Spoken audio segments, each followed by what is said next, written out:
Okay, I'd like to call this meeting to order. All trustees are present. Karina, has the agenda been posted according to the open meeting law? Thank you very much. Pledge of Allegiance. We have 4 students from EC Best Elementary, Mr. Thomas class. Jesus Gonzalez Martin, Skylar Johnson, Vanessa Conway, and Emily Ibarra. You guys ready to start us in the Pledge of Allegiance? All right.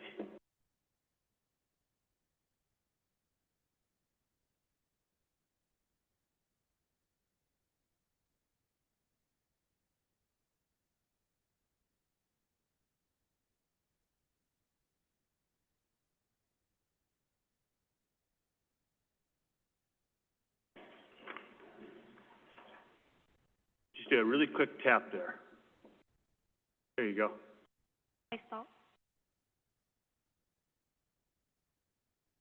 Thanks for letting us lead the Pledge of Allegiance. Today we are excited to share some of the ways students at EC Best are becoming collaborative learners. When we think of collaborative learning, the word we like to use is teamwork. One way we learn teamwork at EC Best is small group learning. In our table teams, we can help each other learn and solve problems. When one member of our team is struggling, we can work together to help them understand hard concepts. Another way to learn teamwork is in special time. In PE, we play games and have competitions with our classmates. In music, we learn to sing together and play instruments in harmony. And in art, we share ideas and create projects in our table groups. In our class with Mr. Thomas, we learn how to cooperate, share ideas, show respect, and improve together. Every day in our class with Mr. Thomas is a collaborative learning experience. Mr. Thomas is a great teacher, and he's also really funny.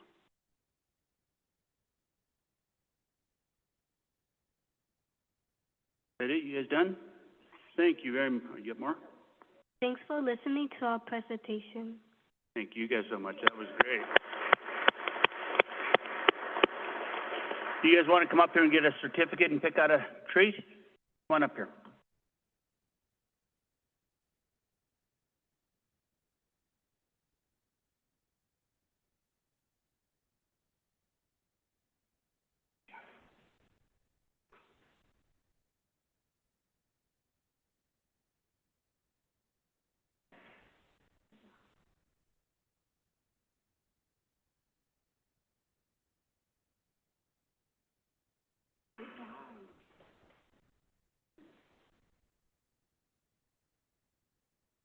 So much to pick from, I know. It's hard. It's really hard.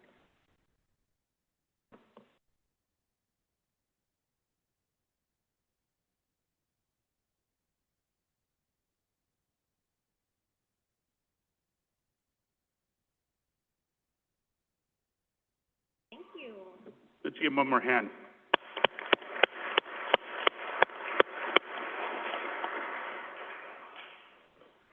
Thank you guys. Okay, moving on to election of board officers and committee appointments. At this point, I will hand it over to Superintendent Parsons, to the president. All right, thank you, Trustee Malkovich. So at this time, being the first meeting for the election of board officers, for the board president, we'll open it for nominations. I nominate Greg Malkovich for president.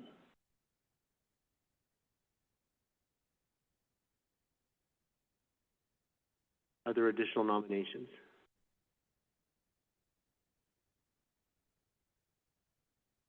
Seeing no additional nominations, is there a discussion from the board? Just that with the change in leadership happening in our district, it's always nice to have someone who has experience in the role.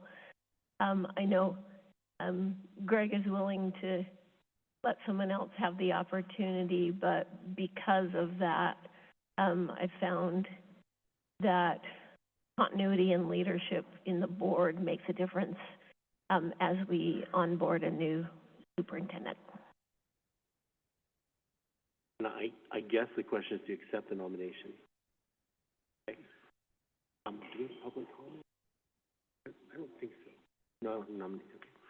All right, well, with that then, if there's any additional comment from the board, we'll go to a vote. Okay, with that,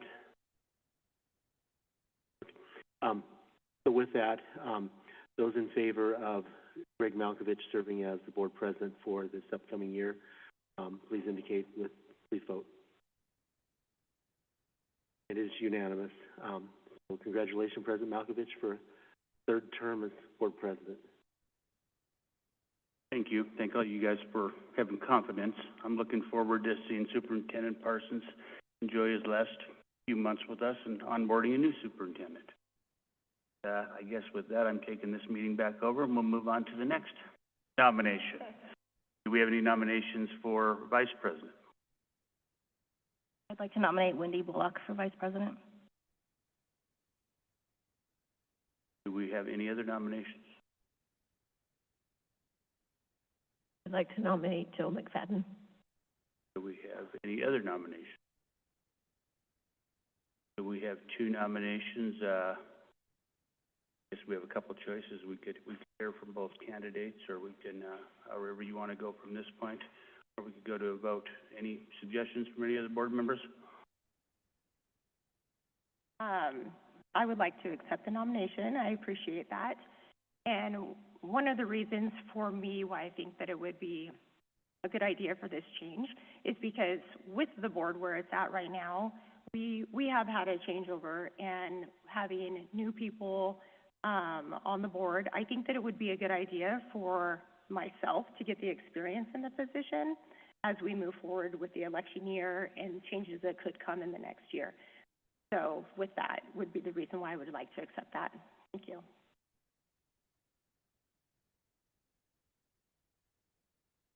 I really enjoyed being vice president for the year. I learned a lot being in the leadership team role of the board.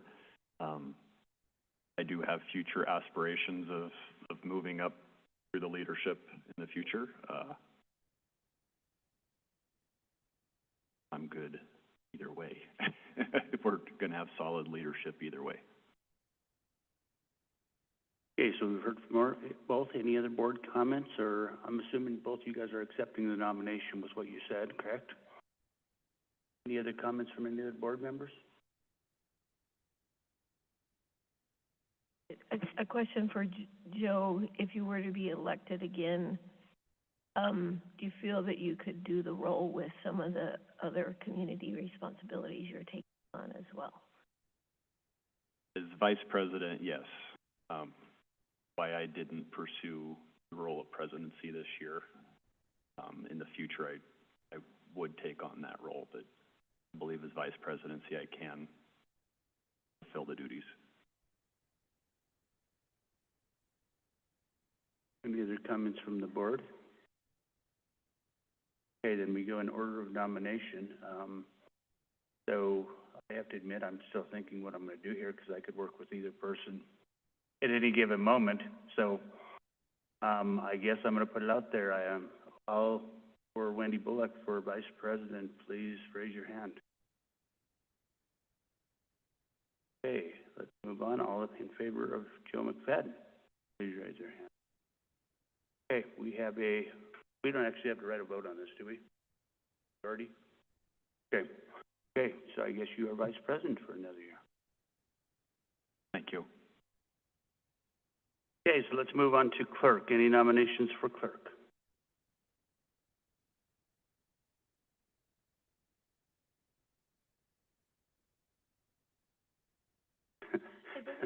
Last year too, we were elected.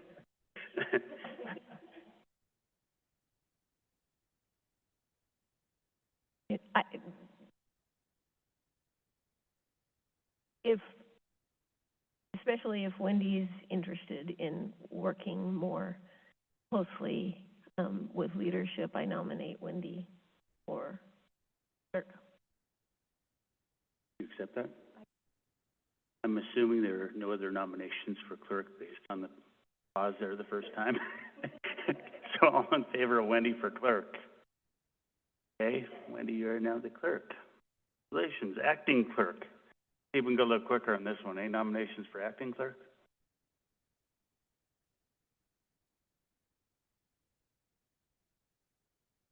All right, let's do this a little bit different. Who wants to be acting clerk?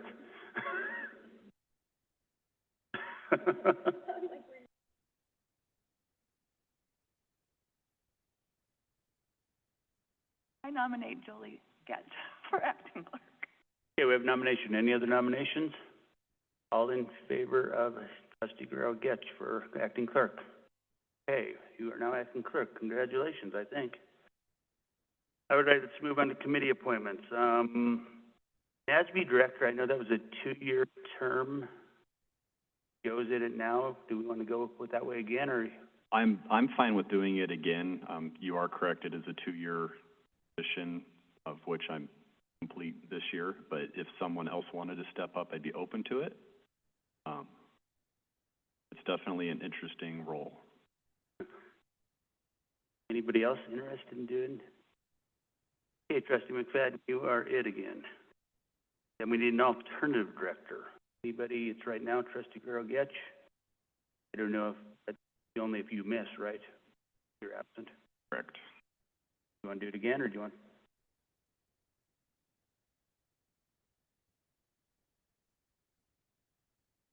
So is it something that, even if you were not to miss, that we could attend together? Is that? I believe so, yes. Okay. I would be willing to take that position if it's something that I could also go, like with you. In fact, it's encouraged for the alternate to go and gain experience. Okay. Thank you. We have a meeting, I think, on Thursday. Is that in person or is that Zoom? Okay, let's move on to the NASB Legislative Committee. We have 3 members right now. We have Celeste, Julie, and Catherine. Do we want to keep the same? Does somebody else have a real interest? Does anybody want off of it? As you noticed this last year, even though it was a legislative year, there was really not much happening. This is an off year. They will be doing some work, but I don't imagine this is a committee of just in case. So I'm fine with staying. You guys are all fine? Okay, perfect. We'll keep that one the same. Debt management, I think that has to be me, so that's an easy one. Parks and Recreation Commission, right now we have Amber and Joe as an alternate. Somebody else want it? Do you want to keep it, Amber? Okay. Joe, you good with staying there? Somebody else want it? Okay, we'll keep that one. Keep that one the same. Budget Advisory Committee, right now we have Amber, Julie, and Catherine. Somebody else want it? You guys want to keep the same?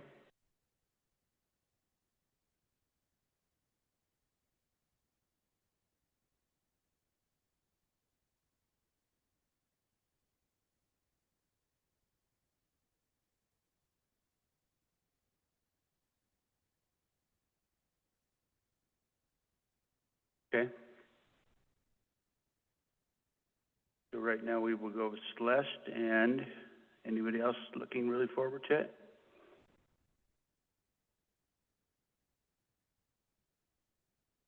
So Amber, you said you'd stay on it? Okay, Julie, same with you? Catherine, you're off, is that okay?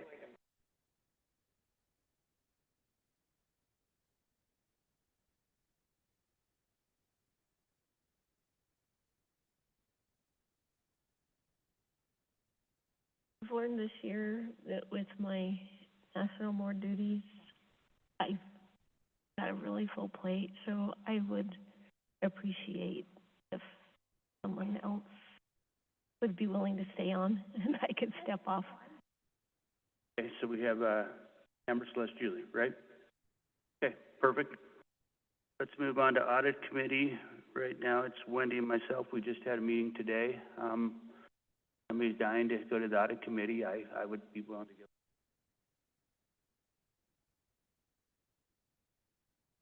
Wendy, you staying? If nobody else wants it, we'll keep that one the same. Good with that? Okay. And IAA, I think I'm signed up for life for that one, so we'll just keep moving on. Discipline and attendance. Joe's on it right now. Do you want to stay? Do you want? I would like to stay on that one. Okay, we'll keep Joe on that unless somebody else. Okay, Master Plan Task Force, this is always a great one. I would definitely stay on this one if nobody else really wants it. We haven't met in 6 years. Joe, do you want to stay on it? I'm fine. Okay. Scholarship Committee, this is kind of the fun one. Right now we have Amber, Celeste, and Wendy. Can I add something on that, just so we know with the recent change in policy, the scholarship committee is a superintendent's committee now. So the board members that will be on it, it's not a board committee, it's a superintendent's committee. But you'll still be doing the same way? thing, yeah. Okay. Anybody?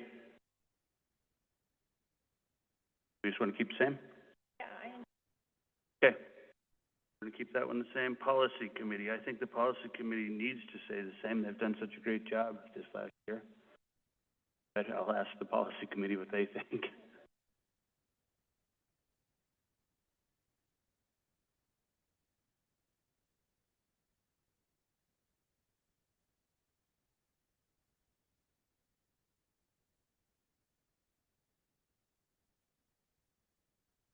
Wendy, Catherine, you guys want to stay? Catherine? Also,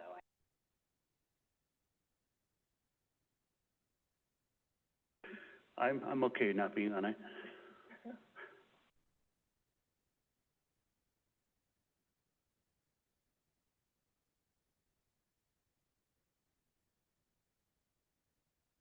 I think that's the one I would like to keep. I mean, a decade, I might as well finish 14. It's only right. No. Longevity Award, right? Okay, so we're keeping that one the same? No, we changed one.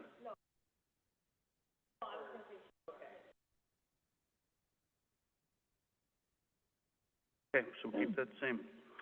Safety and Security, we have Celeste and Joe. You guys want to stay on it? I'm good with staying on that one.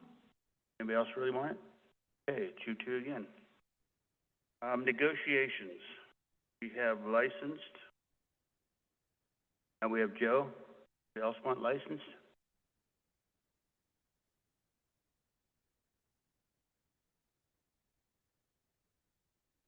Joe, you want to let Celeste take over? I would like to keep one of the two. Celeste, do you want to do licensed? Joe, do you do classified? You want to do that? That's fine. Does that work? Okay. Amber, you want to stay with administrators? Everybody good? I think that is all the committees, right? All right, thank you guys very much. Let's move on to number 6, public comment. Members of the public who speak are asked to state their name for the record and will be limited to a uniform number of minutes. Board members may respond briefly to public comments. We cannot deliberate on matters that are not listed on the agenda. Matters on the agenda, the board will conduct public comment after discussion of each agenda action item, but before the board takes action. Summary of public comments will be noted in the minutes. Are there any public comments tonight? All right, seeing none, we will move on. Review and adoption of agenda. I move to approve the agenda as posted. I have a motion. I have a second by Trustee Bullock. Any public comment on the review and adoption of agenda? Seeing now, call for a vote. All in favor? It is unanimous. We'll move on now to recognition. We will go with A and C first. The board will recognize the Northern Zone Honor Band members from Churchill County Middle School, and the board will recognize Churchill County Middle School All-State Band member. I believe I have Trustee Whitaker and Rogach. Okay, thank you.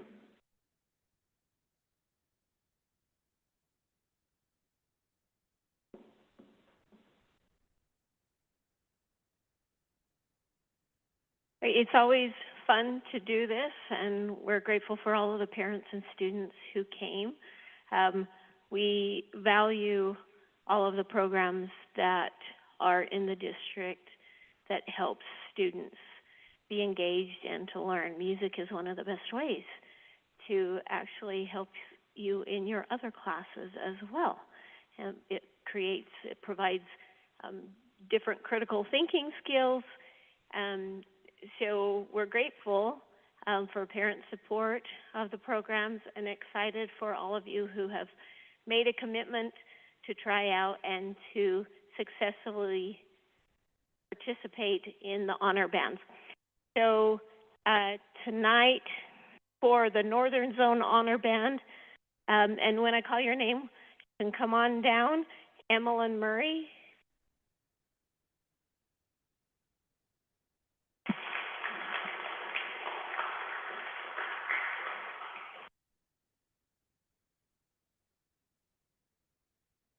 Lene Koenig.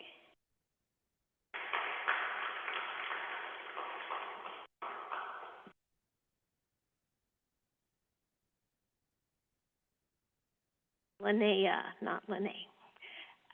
Anna Lewis.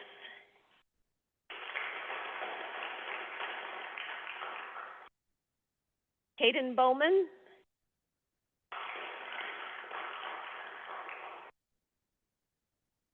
Jack Willie.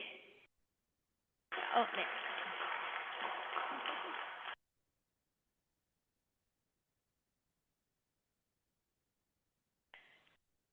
Trip Toigo.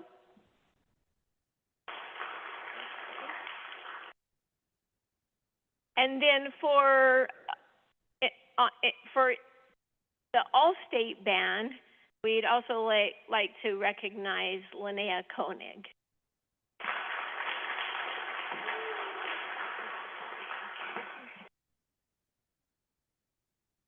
So Linnea plays the bassoon. So that's a unique instrument. So thank you to, again, all of the supporters of the music programs, and congratulations to our honor band recipients.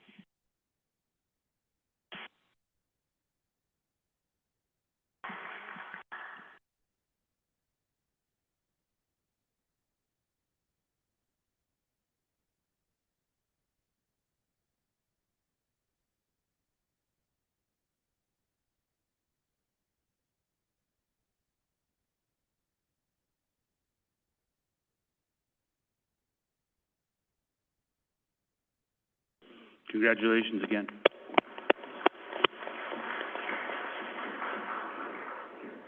We will now do the Northern Zone Honor Choir members from Churchill County Middle School.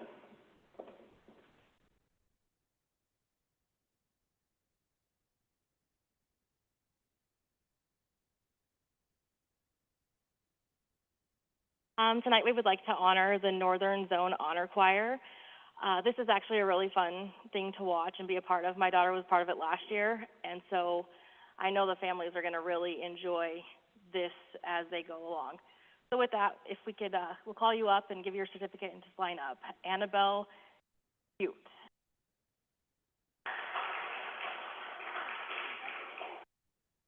Riley Hammond.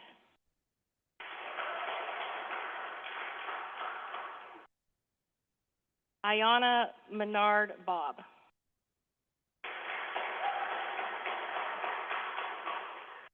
Isla Sorensen. Courtney West.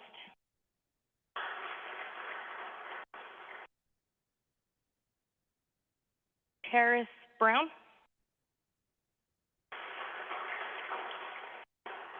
Aubrey Mott. Photo. Trayson Chapel. And Diamante Marquez Cloyd. Did I get it right?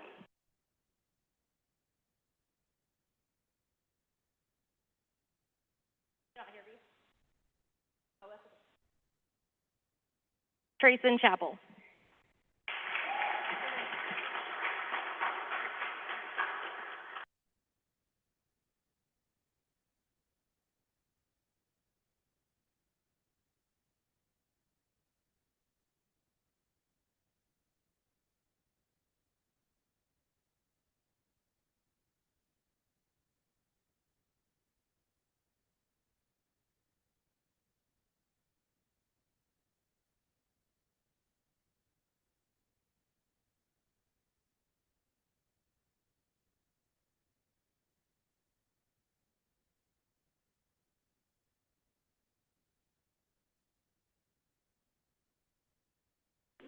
Congratulations again.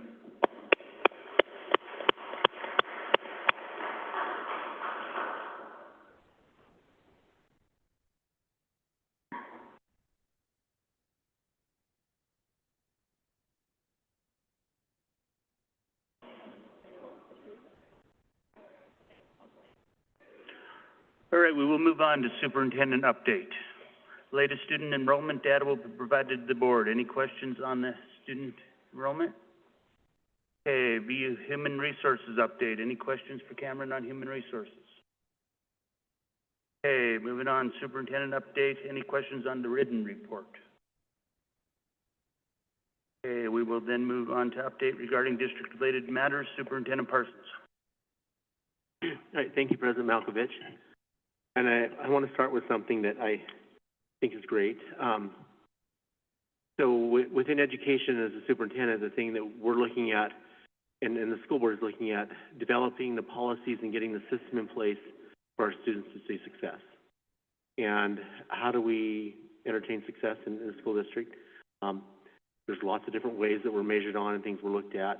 There's testing, there's all kinds of things, but ultimately, we're working to prepare our students for college and career readiness, whatever that may be for them.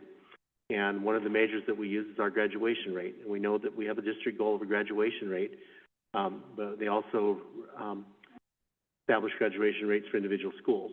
And with our district, we know that our district graduation rate directly is affected by the high school's graduation rate, since there's only one high school. But with that, I want to give a little bit of a history. As we think about the graduation rate of a school or a district, but of a school, we're talking about an entire educational experience.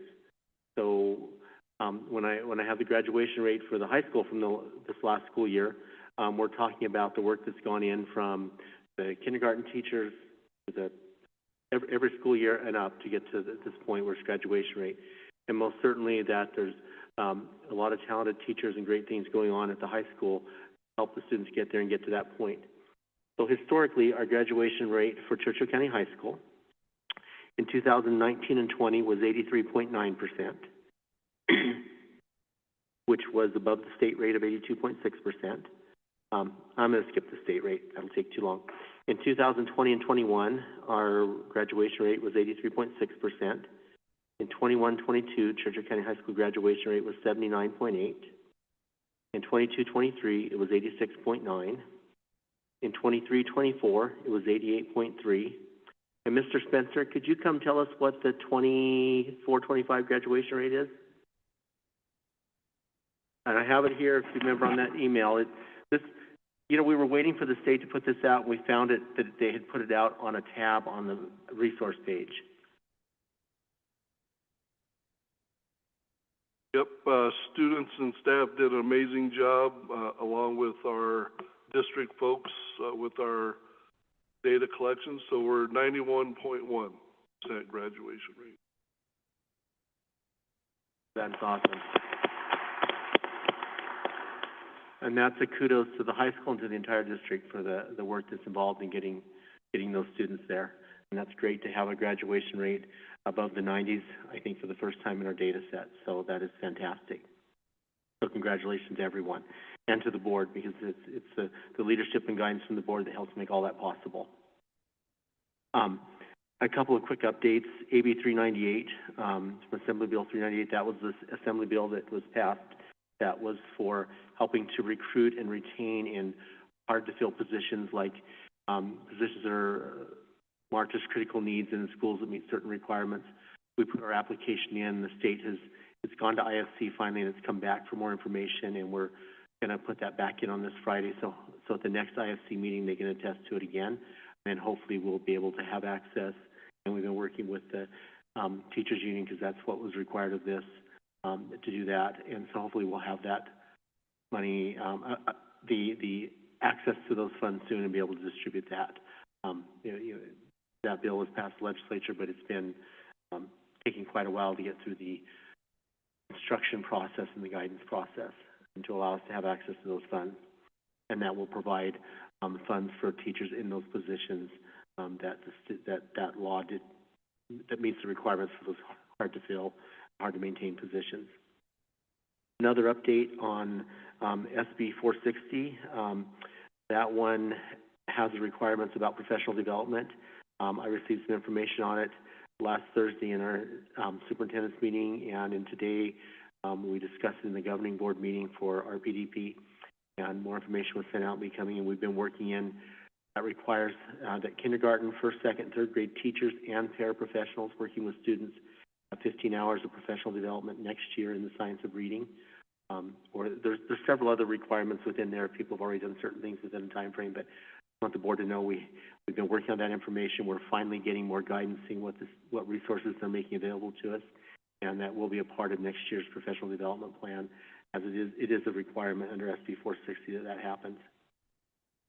And that is all that I have tonight in this part of the update. Thank you. Any questions? Person? Okay, then we'll move on to business services update. Budget actual report. Any questions on the budget actual report? Okay, B, quarter workers' compensation report. Any questions on that? C, quarterly student funds report. Any questions on that? D, I have a go ahead. question Yes. on that one. Maybe it's for Darrell. Looking through there, the high school has a large amount of money for funds, and I was just curious how that is planned to be used, or is it being used? So, with that, I know Mr. Spencer and I have discussed this, Amanda and I recently discussed this. We're going to be working on a plan to get that down in my, because we've looked at and reviewed policy and things that go with the student funds, and really those are funds that are collected, so they should be utilized. There shouldn't be this huge amount of carryover that we've had for years. So we've started, there are conditions and rules that have to be utilized in accessing and using those funds down, but they're for student endeavors and student things. So we are going to be working on a plan with that to get those funds more to where they should be, because a lot of those are collected funds. So if they're collected by your child this year, the majority of those funds at least should be used this year for your child's benefit. There are several options that we've discussed about it, but we will have that. That's within the last 2 weeks we've met about it and discussed it. So it's something that we are planning to do, and it's something that will be in place real soon with a plan, especially leading into next year. Is there options within the guidelines to maybe invest a portion of the funds so we could have reoccurring interest revenue on it? So they are, and Amanda, correct me if I'm wrong on this, but one or two things. I know that some of them are invested in the CD account, so they are getting interest on that. And any other funds that aren't would become a part of it, that the district could invest in our sweep funds and things as well. So then it would go any interest back to those. That's one thing that we are trying, is that funds that we do have that we're earning interest on to help offset for income. Okay, moving on. Quarterly board budget report. Any questions on that? Quarterly travel report. Any question on that? Update regarding other business items. Amanda? I just have my written report in there, so if you guys have any questions about anything on there. I don't have a question. I just wanted to make a comment and just commend you and your staff for making some changes with the district's investments and the increase in revenue from that. Thank you. Thanks. Any other questions? Okay, so we're moving on to upcoming board events. Any questions on the upcoming board events? Okay, then we'll go on to 12, consent agenda. For possible action, items may be pulled for discussion. We have approval of recommended personnel action, B, approval of vouchers, C, approval of December 2025 payroll, D, approval of December 10th, 2025 regular board meeting minutes, E, approval of December 16th, 2025 special board meeting minutes, F, approval of December 29th, 2025 special board meeting minutes, G, acceptance of budget transfer report and authorization to record budget transfers between functions or programs general fund for the period of 12/01/2025 through 12/31/2025 as required by NRS 354.598005. H, review of policy 4142, Code of Civility and Ethical Standards. I, policies, second reading. We'll receive information, discuss, and take preliminary action on the following policies. Policy 2400, Policy 4146, Regulation 4146, Policy 5241.1, Regulation 5244.1, Regulation 5244.1.1, Policy 5244.4, Regulation 5244.4, Policy 5244.5, Regulation 5244.5, Policy 5244.6, Regulation 5244.7, Policy 8347.1. I think I did hit them. I need to pull B, but I'll make a motion to approve consent agenda items A and then C through I. Okay, you're pulling B, correct? Correct. Okay. Good. We have a motion, we have a second. We are pulling B, the rest are good. Any public comment on everyone but B? Seeing none, call for a vote. All in favor? It is unanimous. Okay, B. I just need to make a disclosure on this item regarding the payment to Musco for the high school football field lighting. I was a subcontractor on the project, but was not directly contracted to the district. Therefore, I do not see a conflict of interest and will not be abstaining from the vote. Thank you. And can we get a motion on B? Move to approve item B.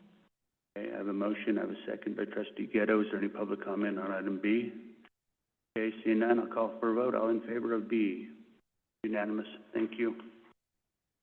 Okay, moving on to reports by board members. Let's start today on this end of the table. Do you have any reports?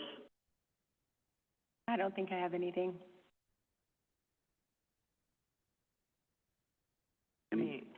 I don't have anything real specific other than I just, wanted to say that thus far I've been really pleased with the process that, Modern Educator is using for the superintendent search, and I, really enjoyed the opportunity, that, board members were given to individually meet with them, and they've just come across as very well organized and they know what they're doing, and I just am very grateful that we have them on board to lead us through this process.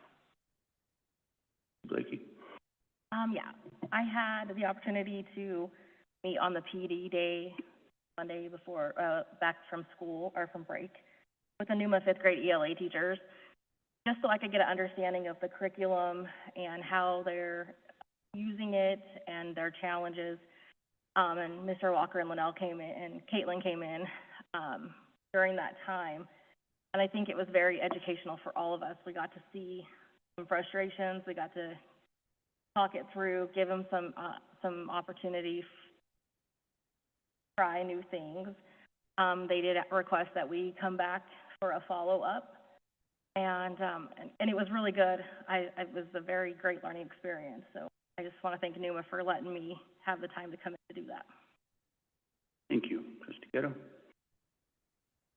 I'd like to agree with Trustee Getch. I think that hands with our search. I like the opportunity to meet with them one-on-one. They do seem I think they're going to do a thorough. And speaking of the lights, I got a sneak peek last Friday night of our new football field lights. Pretty amazing. Mad props, Dustin and the whole crew it's super cool. I think we probably have one of the coolest fields in the north. Friday Night Lights. Trustee Whitaker? I will be attending the metric subcommittee meetings in Las Vegas on the 20th and 21st. I said I would have a report in here about the last meeting in November, but someone forgot that I can't wait until Friday to submit reports to Karina because we moved the board date. So I apologize it will be a bigger report, including that one, for the next board meeting. Got to set a reminder for Thursdays now, correct, Karina? Okay. Along with that, you should have received an email regarding the NSPF survey that's originating from that metrics committee. There's a 6-minute video that Victor Wakefield, the Department of Education Chair, presents information about what it is, what they're looking for. As part of that, SB 460, there's not just an accountability NSPF being created, new one for school sites. It is also requiring a district one as well, if you've not looked at that yet. So please be aware of that, and please be mindful of the additional demands on a district with yet another accountability report. And so I just wanted to share what I shared with them. I recognize the law requires this new district accountability system. Please keep in mind that 2 disparate accountability reports for districts and schools would only add more burden to already strapped districts. The state must eliminate the dozens of replicated and unnecessary reports that districts already must submit. If the state is truly concerned about supporting districts and helping them help students, then the state must eliminate the current arduous and numerous reports that do not support districts in the vital work of engaging students. Accountability is only effective, and Victor Wakefield defends accountability as something that's important. So I'm addressing this. Accountability is only effective if if those expecting accountability have provided necessary and effective support. Unending reporting is not providing support. Rather, it is drawing away scarce resources from specifically supporting student achievement.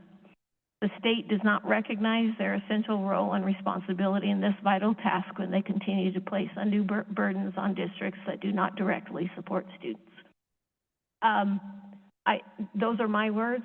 I'm inviting board members here, number 1, to complete the survey, but number 2, express concerns about the amount of reporting that's already expected, and that doing a report for accountability is not helping us be better if they do not have the supports behind it. So that's my invitation of the board as you complete that. They really, in the past, they say they have not heard from many board members in these surveys. So you only have until the 23rd to complete that. And you can go back and forth, toggle back and forth. It will take 10 to 15 minutes unless you start diatribes in the comments section. So just a reminder about doing that. And then the end of January, I leave for Washington, D.C. for national board meetings and advocacy. And so meetings have already been set up with both senators and a couple of the representatives where we'll be talking about fully funding IDEA and making sure that they continue to support funding Title I and CTE programs. Thank you. Trustee McFadden? Not much new to report, but I do want to second, Catherine gets a front row seat with the work on the survey, but the NASB directors are really pushing hard to share it with the board and get fellow board members to complete it, so please do that. Thank you. I will say NIAA is keeping me fairly busy. I had a meeting today at 3, I have a meeting tomorrow at 9, I have a meeting next week for 2 days, so it's a committee. Well, we're glad that you took that on. Thank you. Thank you. All right, so moving on to number 14, old business. For discussion and possible action, the board may receive information and an update regarding the superintendent search and may take action or provide direction or feedback to the superintendent search consultants or any aspect of the superintendent search. Keith Lewis. Good evening. Can you hear me? Yes. Okay, good. Good evening to everyone. I appreciate the opportunity to provide you an update. I would say quick, but it will be rather quick. So I just wanted to start off by thanking each of you. We were able to conduct all of our interviews with the 7 board members, and I appreciate, number one, the feedback that has been shared tonight. And I know I echo for my team how much we appreciate those opportunities to get to know you. I would just say from those that I'm proud that you have diverse thoughts, which actually makes a great board, that you all have some different ideas, but we walk away from that with a true understanding how goal-oriented you are. And I think that was one of my biggest takeaways is the number of times you mentioned your goals as a board through those interviews, which again shows that you're a highly functional board that will be important as we recruit your next superintendent. So just to kind of give you where we are in the process, obviously we finalized the superintendent profile. I did share with you the job announcement and the application packet, and thank you, Trustee Whitaker. She noted an inappropriate apostrophe, which has been corrected and reposted on the website. So you know how that is. They always say what you want them to say until someone else happens to look at it. So I'll go through a little bit more information in more detail, but in the posting, advertising, and active recruiting, obviously we're very active in that phase right now. The stakeholder survey, we worked with Daryl, Karina, and Caitlin today, and I anticipate that survey is going to go out either tomorrow or in the next few days, and we'll get going on that for stakeholder feedback. And then I'll talk a little bit more about preliminary candidate review, as I do have some good news at the end of the presentation regarding that process can already start with what we're seeing so far. So that's kind of just a process update for you. You likely remember that you allocated $1,600 for advertising. I feel like we've got a good wide advertising with that allocation. So we currently have a job posting with the American Association of School Superintendents. We have a posting with the Association of California School Administrators. We have a job posting at the Idaho Association of School Administrators Job Board with the Colorado Association of School Executives, which also does include site level administrators, the Coalition of Oregon School Administrators, and the Washington Association of School Administrators. So those are all active, actually posts on their career boards for anyone to see that visits their sites. In terms of further advertising, we reached out to several state associations that don't necessarily have job boards or were not financially feasible to advertise with them, but we have the position for Churchill County has been sent out by the Nevada Association of School Administrators statewide, the Utah Association of Secondary School Principals, the Utah Association of Elementary School Principals, and the Idaho Association of School Administrators. So I think we're really doing a really good job of hitting, especially locally here in Nevada, but also those states directly around us, and that will continue. Just so you know, North Dakota and Montana, both of their associations denied them sending out the information, and that was not necessarily unexpected from what we've seen in the past. And then we'll continue to follow up with Arizona, New Mexico, and then the Utah School Superintendents Association. They had not yet responded as of today. We have an email campaign going on that's going to further expand every day, but currently we've sent the job or the application packet and the job announcement to approximately 450 superintendents and central office administrators in Montana, Wyoming, and Nevada. And again, that's going to be ongoing as the availability of people and contact information becomes available. I had shared a link to our website that we created. And again, I I want to express my gratitude to Caitlin Ritchie for her work with me to ensure that it is on brand, and also to ensure that we are promoting things that are going to be most favorable for candidates that are looking to come to Churchill County. Since December 18th, which is the day that we signed the contract, you signed the contract to work with Modern Educator. Through Sunday, there was 633 visits to the Modern Educator website. 300 of those have been in the past 7 days. So we are getting lots of looks at the page, which is good news. We've posted a job posting on LinkedIn. We've had 112 views of that job post, with one job application coming through there. And then the Facebook post on a Modern Educator Facebook page has received 1,650 views, 3 interactions, and then 3 people actually clicked through that to the website and application. So we really look at that. Views are a little bit misleading. That just means it was on someone's computer screen. It doesn't mean they necessarily did anything with it.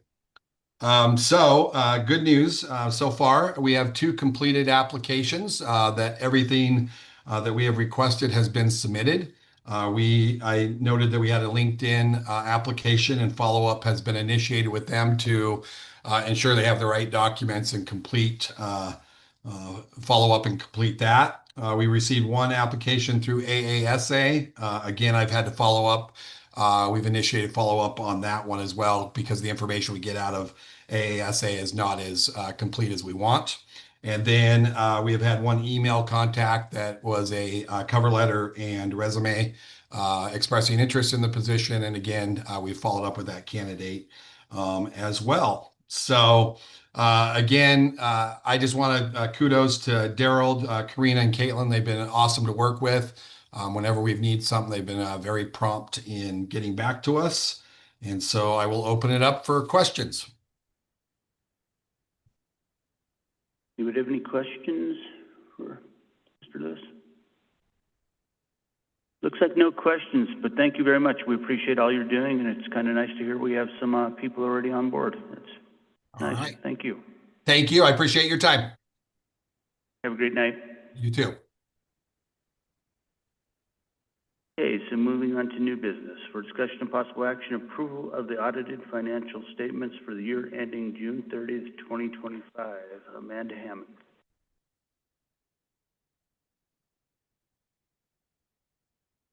Just Kelly, yeah. We have Kelly on the line from Hinton Burdick, and she is going to be going through a PowerPoint presentation and explaining a little bit about the audited financial statements for FY25.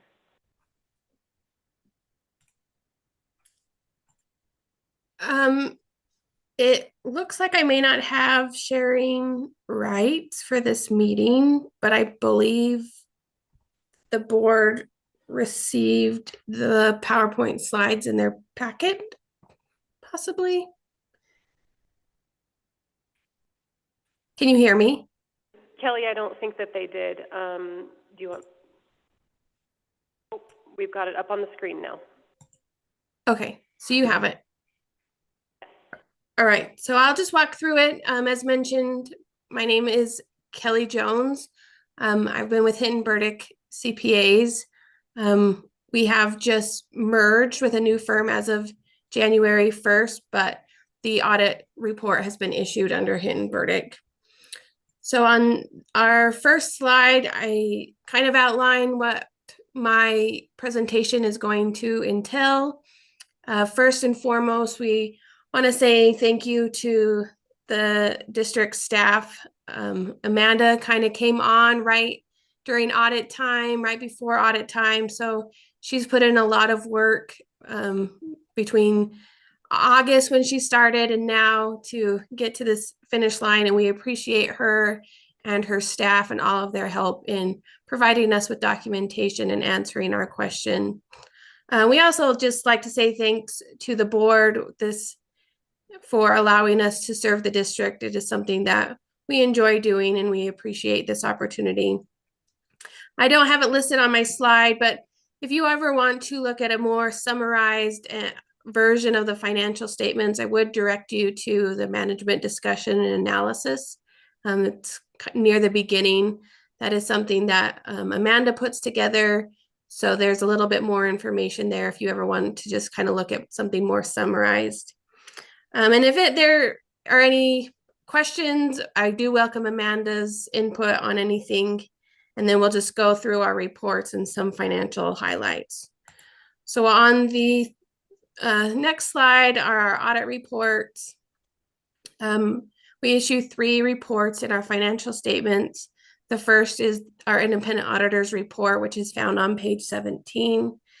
This is where we give an opinion that the financial statements are materially correct. And we have issued a clean opinion or an unmodified opinion, which is the highest opinion that we can give. We also issue a report on internal controls over financial reporting. You can find this report on page 167. You'll see in this report that we do have a significant deficiency that's kind of been a carryover from previous years on segregation of duties. You are aware that there's been turnover in the business administrator's office, which has kind of led to that repeat finding. The next slide is our final report, which is our independent report on compliance for each major program. This is also known as our single audit or our audit of federal awards. We had no findings during our audit of federal awards. Just some fun financial highlights. You can look at this in more detail on page 39 of the financials. The general fund had an overall increase in fund balance of 1.7 million. The capital projects fund had a decrease of 755,000. The debt service fund had a decrease of 285,000, and all other non-major funds had an increase of 230,000. So overall, the increase in fund balance of the governmental funds was an increase of 892,000. I would also note that all funds operated within their approved budgets. On the next slide, we have a summarization of the governmental funds, looking at revenues and expenditures over the past 5 years. Revenues increased 174,000. That you can see that state revenues increased by 1.2 million. That was offset by a federal sources decrease of 1.2 million. And then most of that increase in state funding came from the pupil-centered funding plan. You can see that expenditures overall had an increase of 1.2 million. The majority of that came from special programs and regular programs. On the next slide, we just have some overview of some capital asset activity. This is not all of the activity, but just some of the more significant items that occurred during fiscal year 25. Some of these items are carryovers from the prior year, but the major projects were the bus yard pavement project, the football field turf project, the high school had a kitchen remodel, EC Best had a kitchen remodel, and there was a HVAC replacement at the high school. And then there were also some disposals. A smart lab was disposed, and there were various buses and among other disposals. The next slide is on long-term liabilities. You can see our schedule for this on page 60. Bonded debt was paid down of 2.4 million. That also includes bond premium amortization. The net pension liability had a net increase of 1.5 million. The net other post-employment benefits liability decreased 268,000. And you may notice that there was a significant increase in compensated absences. There was a new GASB standard on compensated absences that was implemented for fiscal year 25. We show a restatement adjustment for that, which increased the prior year, fiscal year 24 balance by 2.3 million. And then you can see that the current year change was a decrease of 123,000. Then we just have some graph analysis of fund balances at the end of fiscal year 25. The first is the general fund.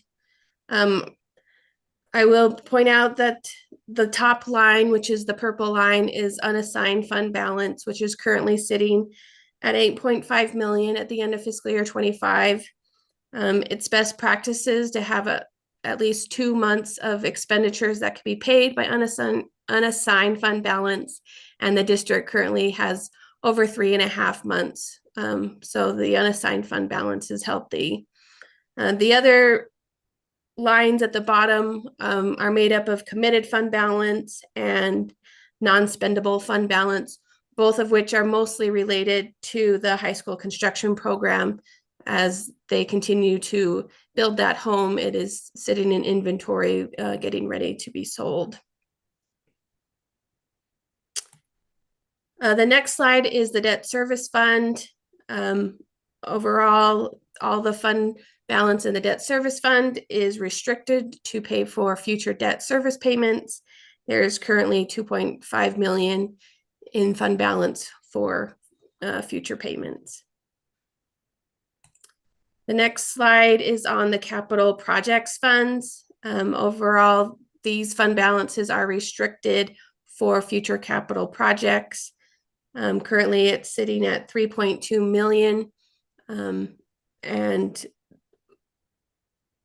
while there were significant amount of expenditures in fiscal year 25, this was mostly offset by transfers in and is healthy. Doing healthy is a healthy fund. And lastly, I have a slide on just overall cash balances for all the governmental funds. It increased 2.4 million from fiscal year 24 to fiscal year 25 and is currently sitting at $20.5 million, which just might also be due to timing. So I would point that out. But there is an overall increase in cash at the end of fiscal year 25. And then the last slide is any contact information for myself and the audit partner, Chad Atkinson, if there are any questions that come up after this presentation, but I will open it up for any questions that you might have now. Do you have any questions from her or Amanda or Daryl? I don't necessarily have questions, but just reading through this, I had a few interesting takeaways that I wanted to share. Looking at our general and special education fund, 87% of our expenditures goes to salary and benefits.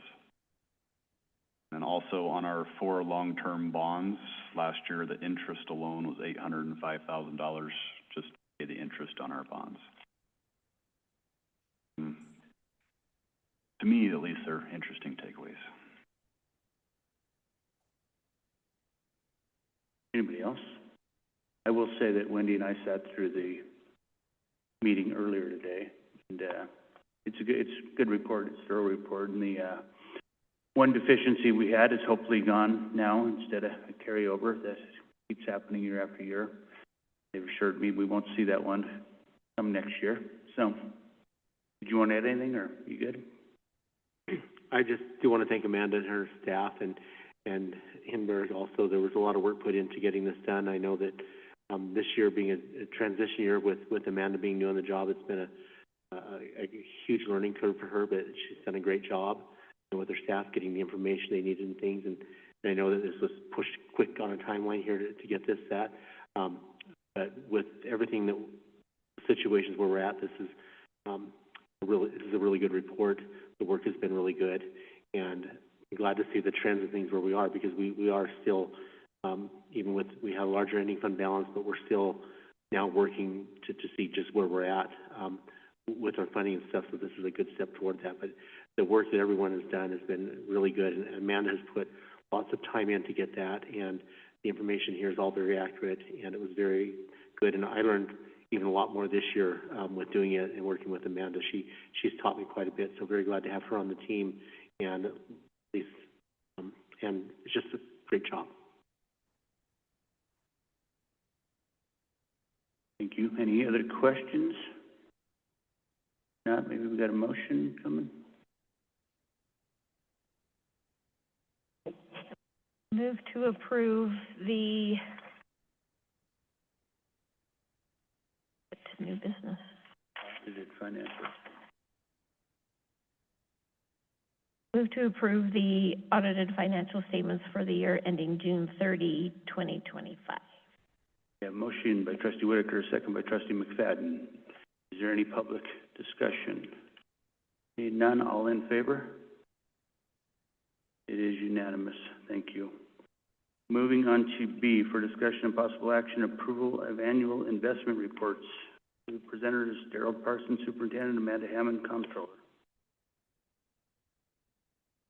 You'll see in board book, Amanda has a memo written with this information about our investment report. Are there some highlights you want to highlight or say about it, Amanda?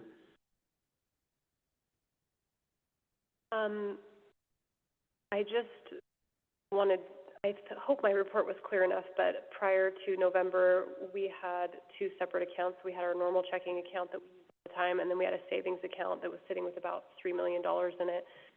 And in November, we set up a sweep account where all of the money from our checking account sweeps out every night and goes into a public funds interest checking account and earns interest. It kind of fluctuates, but pretty good interest rate. So when I saw how much that was earning, I closed the savings account that had about $3 million in it and transferred that also to that fund. So now we just have one normal checking that we use all the time, and then the public funds interest checking account, where basically a sweep account. So we've got those two checking accounts, and then LGIP earning much more interest now. Seems like a fairly easy one for me anyway. I move to approve the annual investment report. I have a motion, trustee McFadden, second by trustee Gatto. Any public comment? Yep, go ahead. On the CD that renews quarterly, it has a renewal date of August 9th, 2026, it says in here. And that's the fund that was referenced for the high school that was opened December of 2011, that are for the student activity groups. Is it I mean, normally when you can't really withdraw from a CD when it's, you have to wait till like a renewal period or the end. So is the plan to continue to renew, or are you going to advise to do something different in August? We hadn't really talked about that. It's just been something that's kind of rolled year after year, but we can definitely talk about it and see what we can do with it. I guess just referencing some of the comments from earlier about the student funds and the conversations and everything. I mean, if the funds continue to stay in that CD and then renew again in August, then they're not really accessible. So I guess if there's a plan to use some of those student funds at the high school, then that money would have to come out in August and be accessible to the high school for use.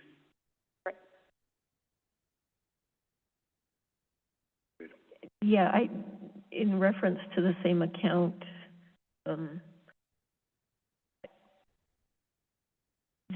idea that we have a CD for student accounts that should be spent down is concerning. I know, oh, look, we've got money, let's earn more money with it, but if we're not using those monies the way they're intended, we need to look at either how those monies needs to be spent down or how much we're charging students. Absolutely. Any other discussion? We do have a motion and a second. So all in favor of approval of the annual report? It is unanimous. Okay, moving on to C. The board will determine the number of scholarships and the amount of money for the Churchill County Board of Trustees scholarships for the 25-26 Churchill County School District High School seniors. The funds are scholarships are contributed made by individual board members, and that's me. So Going back last year, if I recall right, I don't have the memo in front of me, I think we did 600 for 4 students. This year we have a little bit more money in there. I, last year, kind of argued that 600 wasn't enough.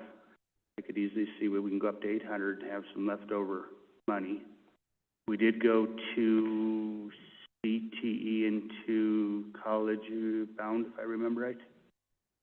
That'd be my we're leaving a little bit of money in there. If actually it's my recommendation, I'd probably go 900, but I know people could balk it going that close to the final budget, so I'm good with 800. Yeah, just doing the math, $3,700 that'll be available in the account is $925 for 4 scholarships. So now that we're having the conversation about spending money that is supposed to be spent that way, I mean, I would almost say $900.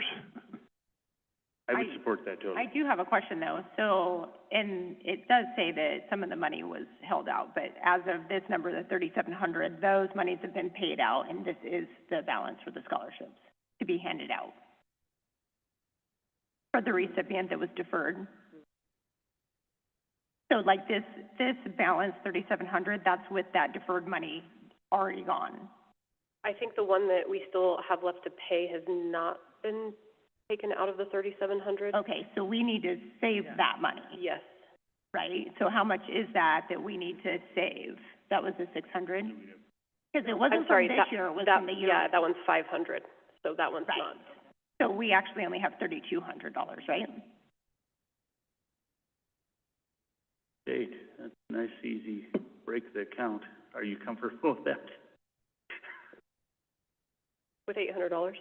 Yes. Are you comfortable with those? Do you want 7 or 700?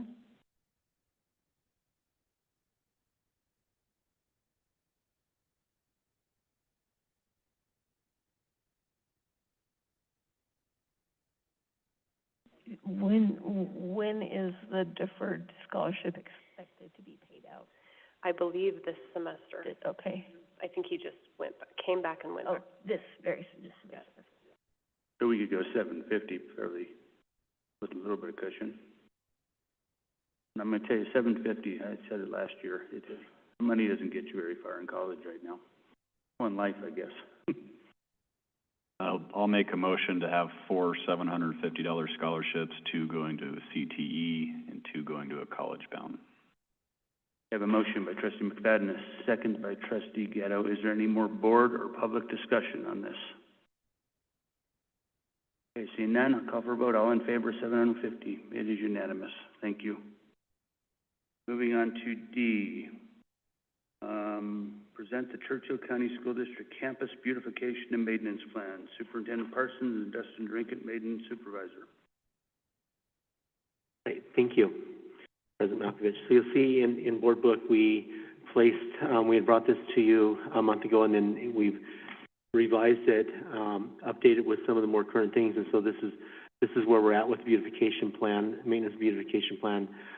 Part of the one thing that is in here that is a different process than we've had in the past is we are going to incorporate public input opportunities for things that people see, because the big purpose with having this is to better communication, better transparency about what's going on. Even though there's nothing been like disguised, but people just aren't aware of it, so we're trying to communicate things out a little bit better and see what's happening, and also receive some input, because people have lots of good ideas and things. We have established an email address that is just for this. I think it's facilities at ChurchillCSD.com that we'll publish out with this, which allows people to be able to send in thoughts and things that they have with that. And then we'll, as we do this later in spring, we'll have some opportunity for public input that we'll channel with some other things. So this will be put up onto our webpage and be a document that is changed regularly and updated and added. Along with that, there will be information about the different projects and things that are going on within the district. A lot of them will be capital improvements. Some other things that we do don't involve capital improvement or aren't fully funded by capital improvement if they don't meet the qualification for it. And we'll on the webpage we'll have pictures and things to put updates and so that people can see what's going on around the district and see some of the plans that are there for the future. And the items and things that you'll get on capital improvement plan, the next agenda item, have been worked in consultation with the administrators, and that's what this will be, and things for their school. But for example, one thing that's not with capital that I think the high school is doing really good but our district is helping with, is at the front of the high school. You may have seen that part of that grassy area has been pulled out, and the students from the classes there are designing and landscaping that, and we're planning to utilize them for some other projects that we want to do and make things look better. So those are things that you'll see with that. So it'll be a way to highlight that kind of work that's going on as well. And so with this, I want to bring it back to you, show you here's where we're at. This is what will be going out, and it'll be published out. It'll be a document that's working. I met with Dustin and Katina in his department and with Caitlin, and we talked about that, and this is something that I feel will continue on and be a part of what we do so that we're better communicating with the public. So I don't know if you've had a chance to see it again. We changed it up a little bit, added some things to it. Not every project is on there. Potentially off of the webpage, we might list more. We'll have more projects listed than may show up in this, and other ways so that people can see all the things that are going on, because there are actually quite a few things that happen that are part of beautification maintenance that we just want to make sure everyone's aware of. With that, do you have any questions? Yes.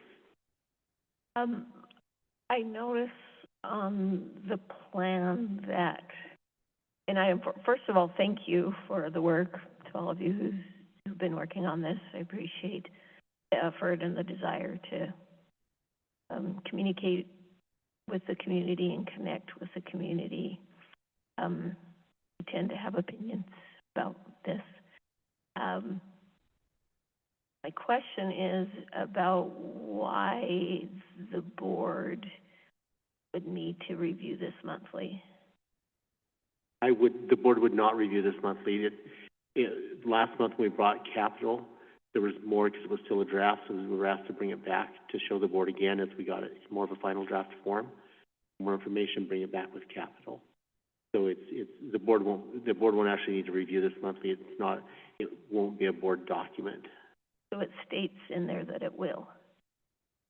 And on the very first page in 04, is that referring to the CIP? And I'm misreading CIP budget. That. We do need that. Yes, that is not correct wording. The board does review, the financial things and stuff, but CIP is not reviewed every month. So thank you. We will correct that part about it. It'll probably be stated as regular review. The CIP will not be, as we know, it's not every month. We try to do it quarterly, but the board has a regular review of that. So thank you. Yeah, the board shouldn't need to be seeing that monthly. So. And then this document is for information so the board can see this is what we're going to do and one way that we're going to communicate a lot of the goals and priorities and things the board does set up for the capital improvement plan. But it will be changing on a regular basis. So with that, we don't want the board to have to review it because otherwise we couldn't change it until the board reviewed it. So it'll be a management document. I just wanted to add in that I appreciate all the hard work on this. It's something that Superintendent Parsons and I spoke about many, many months ago, and so to actually see it come to the board in such a beautiful document, I really appreciate that, and I appreciate all the hard work. And I did notice at the high school all the work that is being done out front, and it's already looking wonderful. So thank you. And with that, I'll add too that Caitlin she's the designer of the document as far as making it look good, and Dustin, he's the author of the things that happen. So Dustin, not that I doubted your abilities, but I figured Caitlin had a little hand in it, so I appreciate all that hard work. Yes, and Katina, in Dustin's department, she does an amazing, and I will tell you, for me to be able to track and see where we are with capital projects, she has files that are easily accessible by me. I can go in there and just see without texting Dustin and him sending me the information. I can just go see where making some of those processes easier. And that allows also for communication with Caitlin so she can see the things and we can update it much more efficiently than we would have been able to a couple months ago. You said there was an email in there, right? There's an email address? Yes, there's an email Who address. actually Right now reads that, the email? that will be Katina and Caitlin that will get those at this point. That's kind of fun to have an email that nobody... But, and we'll look at that and see where it's at. I mean, my fear is that they get overwhelmed with a bunch of emails on that, but we'll see. But also, it's another avenue for the public to provide some input. May not have the opportunity once we're having a meeting. And by doing it, what we've done is it's facilities, I believe, whatever it says in there, we've set that up. That email address will stay, so if with Katina and Caitlin and they were to change and there was someone else or we wanted to route someone else, we just change the settings in the system, but the public still can access it through the same email address. We don't have to change it every time personnel changes or we divide duties differently. Yeah, I was thinking the same thing, that we needed to probably give them a thank you, whoever's receiving these emails in advance for navigating those. Probably is going to get pretty busy. Anybody else have anything else on the campus beautification? Okay, then let's go ahead and move on to E for discussion and possible action. Approval of updates to the budget of the capital improvement plan, including possible action to include additional items on the plan, remove items from the plan, or increase or decrease amounts allocated for any item on the plan. Presenters Darrell Parsons, Superintendent, Dustin Drinkin, Maintenance, and Amanda Hammond, Comptroller. Thank you again, President Malkovich. So, as you know, we've put quite a bit of work into keeping this and looking and adjusting things. Amanda, with everything else, had to work on this as well. And Dustin got all the things for it. We went through there. We are trying to, what we did is within there, you'll see that the yellow items are new or revised. I'm not sure if we got 100% on that, but most of them, I think, we did. They're new or revised items so that when we bring it to you, you can see, okay, here's what the changes are from the last time that we voted on it. That's something we're going to try and do and see if that is helpful for the board, because it is a rather large spreadsheet. So we've put the things in there for your, and if you've seen it, if you have questions on the different areas, some of the areas that I'll highlight in there, I know there was a question last time about the security, and we do have $40,000 in there for electronic locks on the gates at the high school that we're working on making the perimeter fencing more workable so that it works better. There's money in there for updates at the high school, and I believe we just did the middle school, the bell systems and the intercom systems. But we're working with the company trying to get that so that we can integrate our safety systems together, our locks, our cameras, and all those things. That's the ultimate goal, is to have that so that if we do have an issue, we can quickly and easily lock down a campus, send out a message much more rapidly than we're able to right now. So the goal, we're trying to get those things integrated. You'll see in there that there's, I can't remember the exact amount, but there's quite a bit putting into door replacements. Several of our buildings in our campuses are quite old, and it's not just the door frames that need to be replaced. And so some of them that will start happening with that, so that we can have better consistency as we work with them and try to get so the electronic locks are able to be added to those doors and function well with them. It's just part of it. Just as they get old and you see our buildings are quite older, some of them, and some of the doors you go look at and see the fatigue in the metal, been welded up several times, and the holes for the closers and stuff. And it just gets to the point we're just going to have to start changing some of them. And it just, that's where it's at. So those things are in there. With that, points on security, you'll see some other things. Dustin, you might have a couple of things that I'll miss. You know, part of that is to do with the lighting, and I haven't seen the lighting in action at the high school, the athletic complex. I've seen some videos, though, in a picture. It's awesome. I know Mr. Spencer, I talked to Mr. Mello, and we're trying to get something together so we can set up and people can go down there and see it and experience it and see what it is soon. But part of the upgrades on here does have to do with upgrading the sound system there that'll go with it. And so our athletic complex will look really good, and it will be a warm, welcoming, inviting environment to further educational services. And that lighting things will also, I think, help with safety factors as well, because you can see things really good. And it is fast, and I believe we are the only school in northern Nevada, at least, that where the lights go up and down the poles. So that's pretty cool. So there's a lot of things they'll be able to do with it, so we're excited about that. See some things added for the middle school. I know those worked with Principal Peretta on that for the middle school. And one of the things that is a new scoreboard in the gym. The gym, as you'll see on there, you know, it wasn't a capital project to redo the floor. Unfortunately, that was an insurance project. But with that, the bids are out and waiting to see. We're trying to get it painted. The floor is still curing, trying to give it just a little bit more time to cure. And then we're hoping that we still don't have it set for sure, but hoping that it can be painted in the meantime before it gets so it'll be completely refreshed. But either way, even if that ends up being a summer project, it's going to be a very nice addition for the middle school. And I don't know if it's done yet or not. The last thing was to raise the doors a little bit because they did put a drainage system underneath the floor, so hopefully this will never happen again. So they did that as part of prevention because I really don't know the cost of replacing that floor. And I'm just glad, I can't say I'm glad because it's insurance that's going to end up costing us in the end, but I'm glad we didn't have to pay for it this year out of capital because I'm sure it was way more than our deductible. But that's one of the things that they did to make it so that avoid future issues from moisture that have the potential of always happening. And so there's several other items in there, and as we say, we update that. The balance is still in good shape on the end. It was updated to reflect the turf bids that came in the last time. I think that was the request from the board when we had it last time, then we updated that now, so that's all reflected in there. The balance is still good, and also understanding that, you know, several of the projects that we were trying to get them all done before June 30th. Anything that's not done, that will roll over into the next year, and everything will be fine, as we saw and reported with our audit. When the audit committee met, we asked them, and they said that we were still good with our capital and how those amounts look. I'm excited about that. Are there any other big projects on there that I forgot, Dustin, you think we want to highlight? I've covered everything. So if we have questions for Dustin, he is here.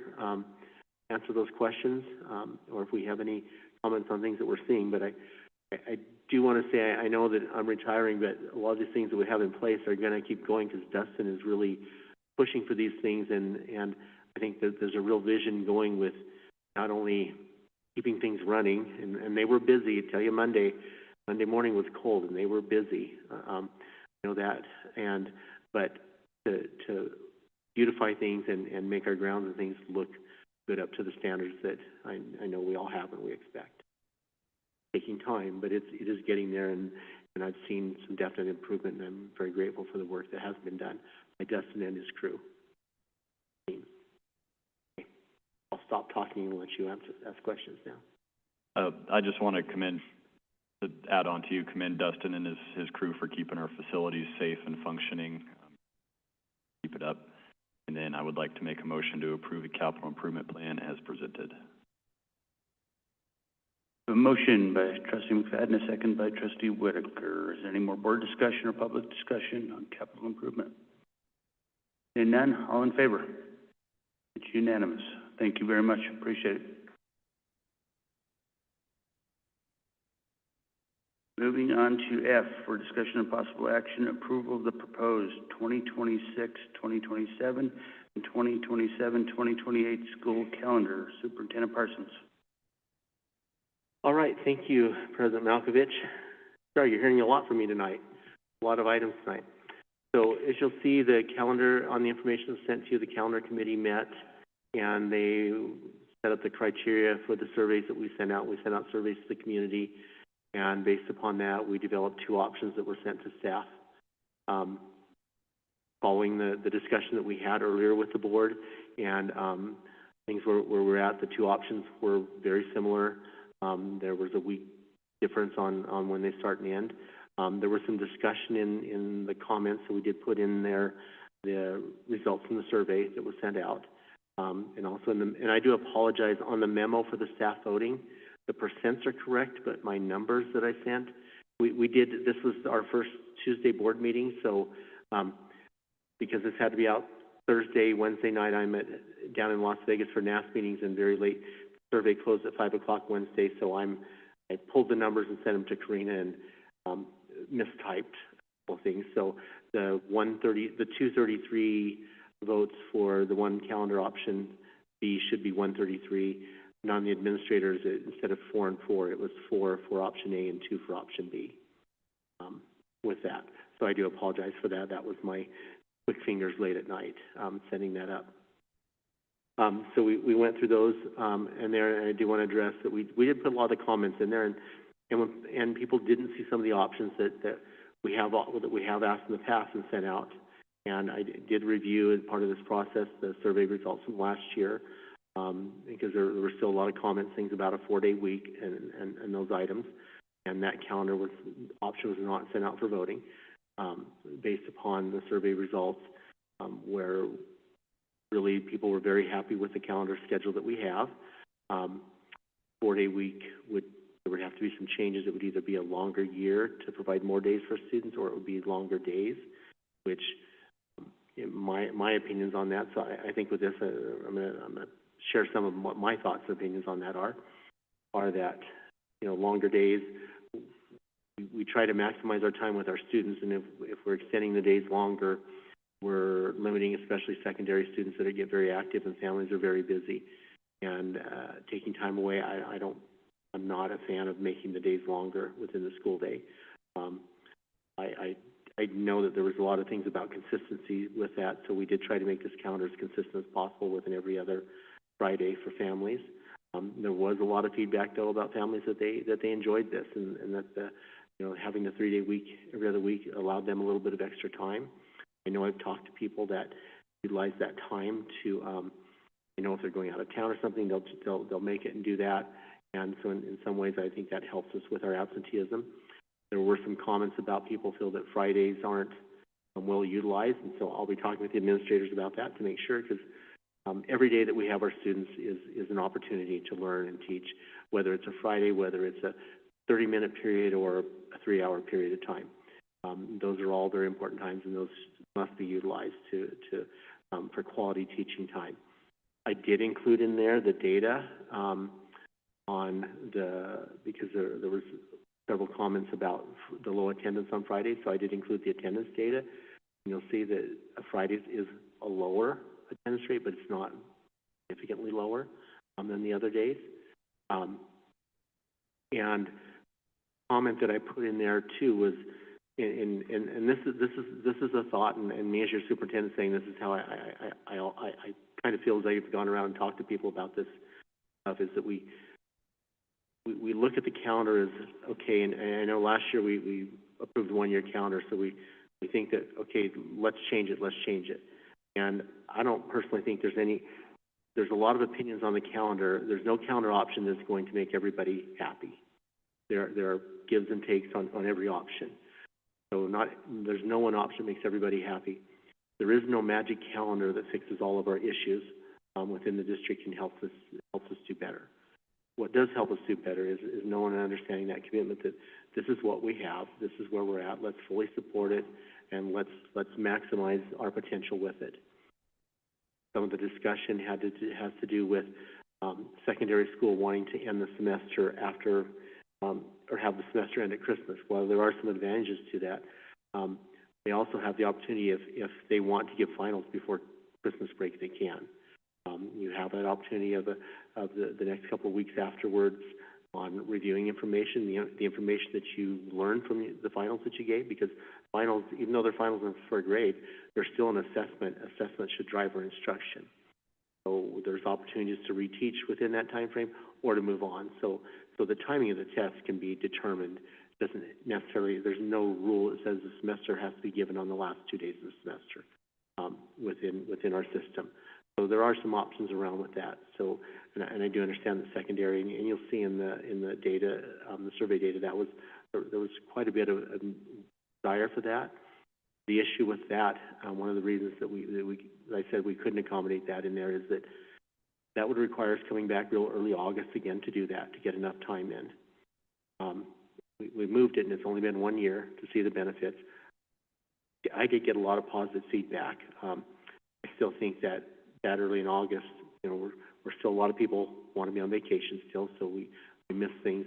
still very hot in this area. The first few weeks of August, putting those kids on the buses and things, it's hot. And I think that's been good.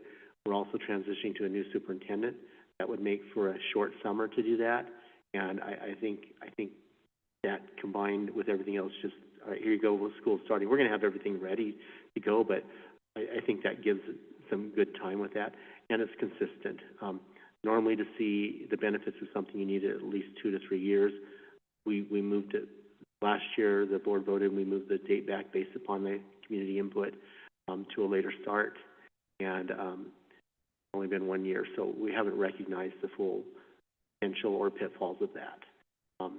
So my recommendation is that the board adopt option B that we have, which is still a 2 week later start. There's a slight difference in minutes, which I think equates to less than 2 hours a year, and that simply has to do with there's one more Friday within option B than option A, because we have I don't have it up, but we're losing that Memorial Day, which means that there's one more Friday throughout the year on the calendar. So that's a very minor difference on that. So those are my reasonings and things behind that, why I made that recommendation. It was also the one that was on the all staff voting, that was the majority on the votes for these options. I'm glad to answer any questions you have, or try to explain anything through the data, or go over any of that with you as well. Oh, sorry, one last thing we'll say. With this, still, one of the goals that we have in mind with the daily schedules and things is to continue to maximize our minutes with our students, and that's what this does. Puts it so we, like last year, we've taken in all the contractual obligations, everything, and tried to make sure that we have used every minute that we can for student instruction, contact time. Thank you. I just wanted to say that I appreciate seeing the layout of the surveys and, you know, what parents and staff and students were thinking about the schedule. I guess the only thing that I want to maybe just point out as food for thought for the future is essentially the wording of survey question number 6. Which is, which spring break schedule works best for you? And on there is the option to align with Easter. And I brought this up in the past, and I'm bringing it up again because, you know, looking at our existing calendar, the third quarter ends that Friday before spring break starts, which is great. But if, and typically we're trying to end of quarter right before we head into spring break. But Easter is the only holiday on the calendar that can deviate by 1 month. And so although it works for this year, being that Easter is April 5th, next year it's March 28th, not terrible difference. But in 4 years' time, April 21st is Easter. So in 4 years from now, Easter falls on the 21st of April, which I doubt would align with a third quarter.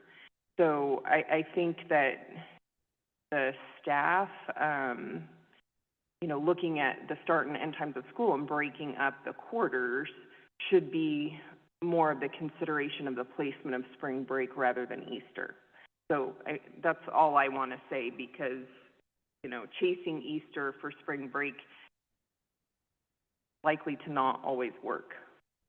And I actually would like to kind of piggyback off that a little bit when we're talking about Christmas break, right? We're saying that, well, Christmas break, the quarter's going to end 2 weeks after or 3 weeks after, when, I mean, essentially we have a break in the middle of another quarter.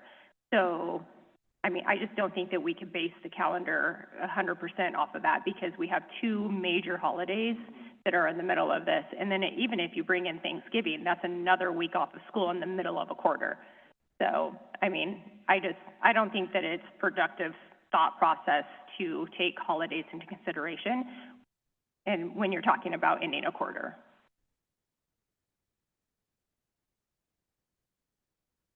Anybody else have comments? Yeah, I have a couple comments.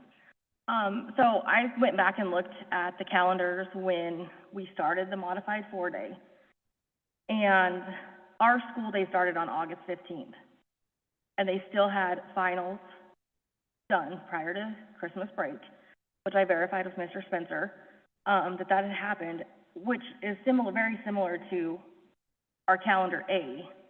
It's really, we started on the 15th in 2022-23, and calendar A has a start date of 2017.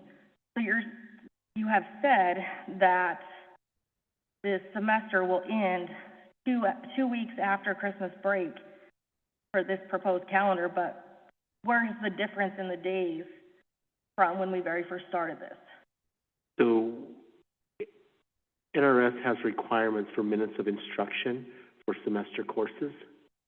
So we haven't always had those minutes done accurately. So we can't end things sooner until those number of minutes are in. And with the high school, the semesters have to be similar to meet the requirements to get the calendar approved by the state. So NRS requires the number of minutes that are in for each semester in each course. And so a few years ago, we did have to make some adjustments because our calendar and our days did not reflect and meet the required number of minutes. So we had to make some adjustments with the state to that. So that is where you may see some calendars from the past that were done differently. But this calendar meets the requirements set up in established NRS and would be able to be approved by the Department of Education. That wasn't a problem. That was a problem in many places. So when we talk about accountability, the process for approving a calendar now is very, very extensive at the state, and every moment is broken out and everything looked at, including all the class time and everything. So that's why. So even though we say, okay, that's where we can say, all right, semester's ending 2 weeks after we get back from winter break, but the high school can do finals and things beforehand if they want to. Or individual classes could choose that. They can do that, but we have to have the minutes be pretty close. There's some wiggle room, but there's not 2 or 3 weeks of wiggle room within the number of minutes that are required.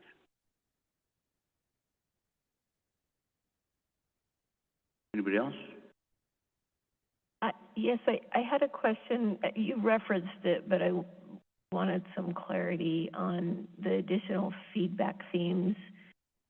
The last bulleted point says request for clarity, consistency, and early communication when calendar decisions are finalized. What exactly does all of that mean? So, and that came from me. So what I'm hoping that the board does is the board will approve 2 years of calendar tonight. And then in the notes and with your next superintendent, I'm going to leave is that next year they should be working on the calendar for the year after that, so that we're a year ahead on the calendar. Because at this point we're talking about the calendar for next school year. Well, we already are planning and working on things for the next school year. And so with our families and with our community, to be a year ahead like that would provide for some of that consistency and clarity. So the discussion would be, all right, here's the calendar. What can we do to maximize what we're doing with our instructional time and everything with that, rather than what's it going to be like next year? So this would, and then that recommendation would be there so that we then are a year ahead on things rather than running it for the next year. Okay, thank you. I appreciate that. And I don't know if this is tied to it or if it's a completely different idea, because in the report about the comments, it says the dominant theme is a desire for the district to choose and commit to one consistent model. Are they referring to consistency in, yes, we're doing modified 4-day, or we're committing to 4-day, or is this about making more than a year calendar? Within the comments, there was a lot of talk about things being consistent, and it was tied, and there were several things it was tied to. Sometimes it was tied to, if we had 4-day week, it would be consistent. We wouldn't have to worry about the every other Friday thing. Sometimes it was tied to just knowing that it's going to be consistent no matter what it is. So there's a lot with consistency. And so some of the comments based the consistency upon not having the modified calendar, having it to where it was the same thing every week. Others just had it based upon where let's make something so that we know what it is. I personally think that if we know what it is and we made that decision, we're moving forward, then we don't spend as much time each year about where is it going to be. And even if it's the year after, or say next year that the board selects 2 years of calendar on this modified traditional calendar that we have. And then we're seeing that there may be some things happening. Then the board and the superintendent, there's time to look more into it and look at all the options things are than trying to make a quick decision in January to make a change that happens in August. Because there are lots of things already planned out that are there, and even one benefit to that is the secondary schools building their schedules and things.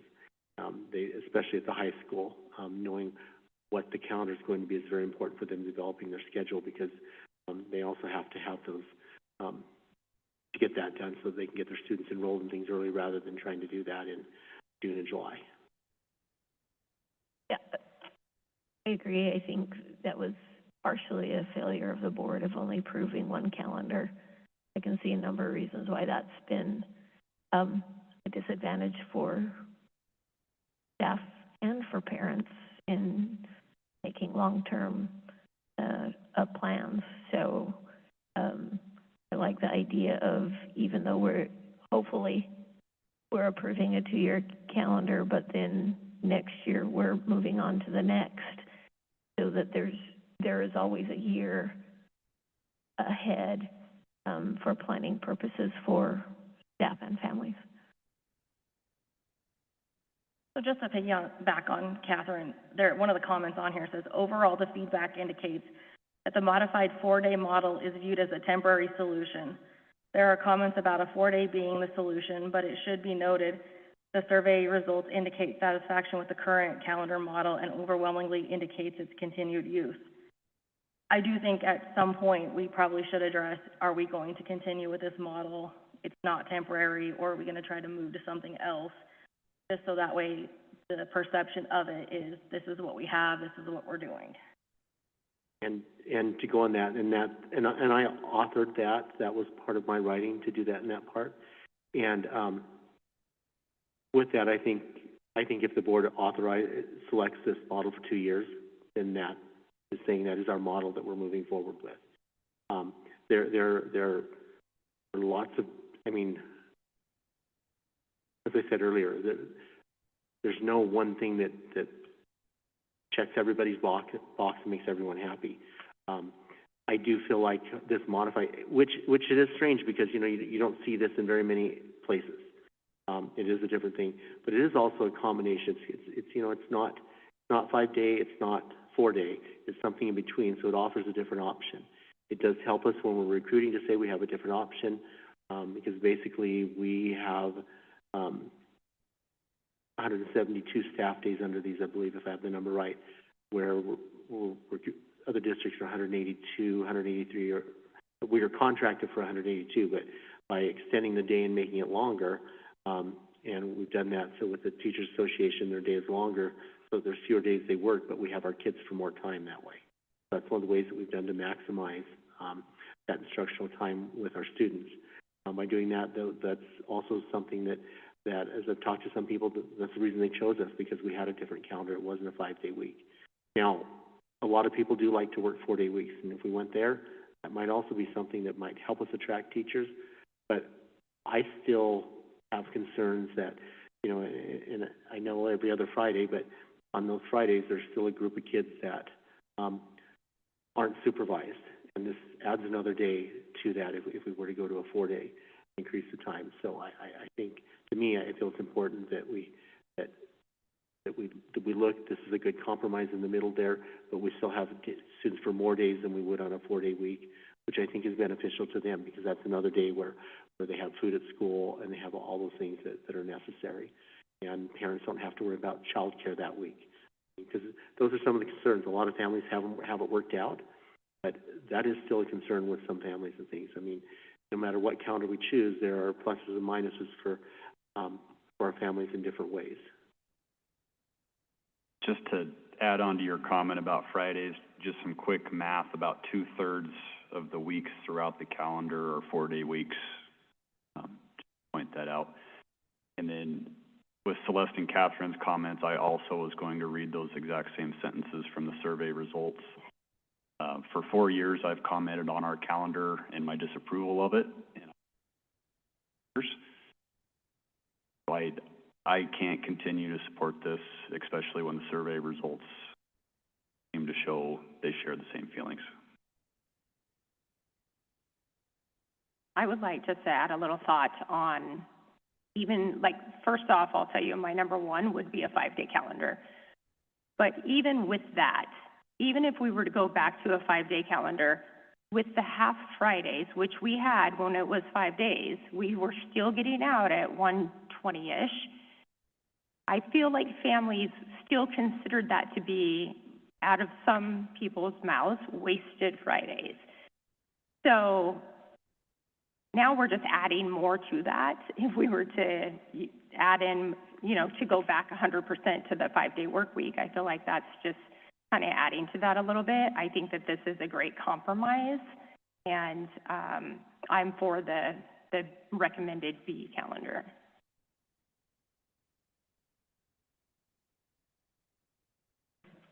Anybody else?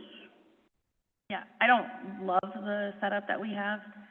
However, I am not for the B option because in my meetings with the NUMA teachers, they asked me to please not cut any extra class time. They want to have their students in as much as they possibly can. And so I just feel like that's a need that teachers are wanting, is to have more time with them. And when we're taking approximately 2 hours or less away this year, how many more hours are we going to take away the next time we're doing this calendar? That just sets precedence that we're okay with taking time away from our teachers and their students. Can I add to clarify, but that is less than 2 hours for an entire year, correct?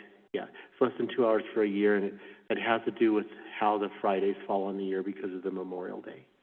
Just to clarify that. It's not a weekly thing, it's because there's one more Friday in that option than in the other option. So in theory, it's less than a minute a day. Yeah.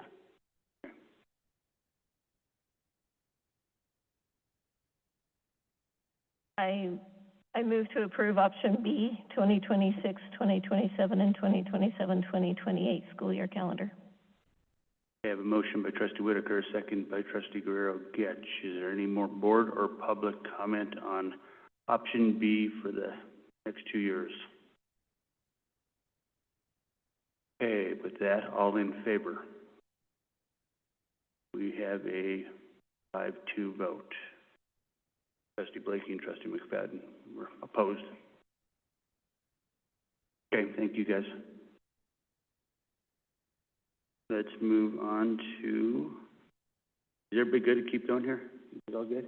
Okay, let's move on to G, for discussion only, information presented to the board on reliance on technology for K-3 students and the effects of motor skills, foundational knowledge, reading, writing, mathematics, and other impacts on the students.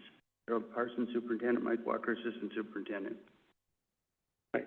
Thank you, President Malkovich. So this is in response to Trustee McFadden's BMAR about, in the question, what he was looking for is some information on the kindergarten to third grade, the impact of what technology has on development, and he wanted current research.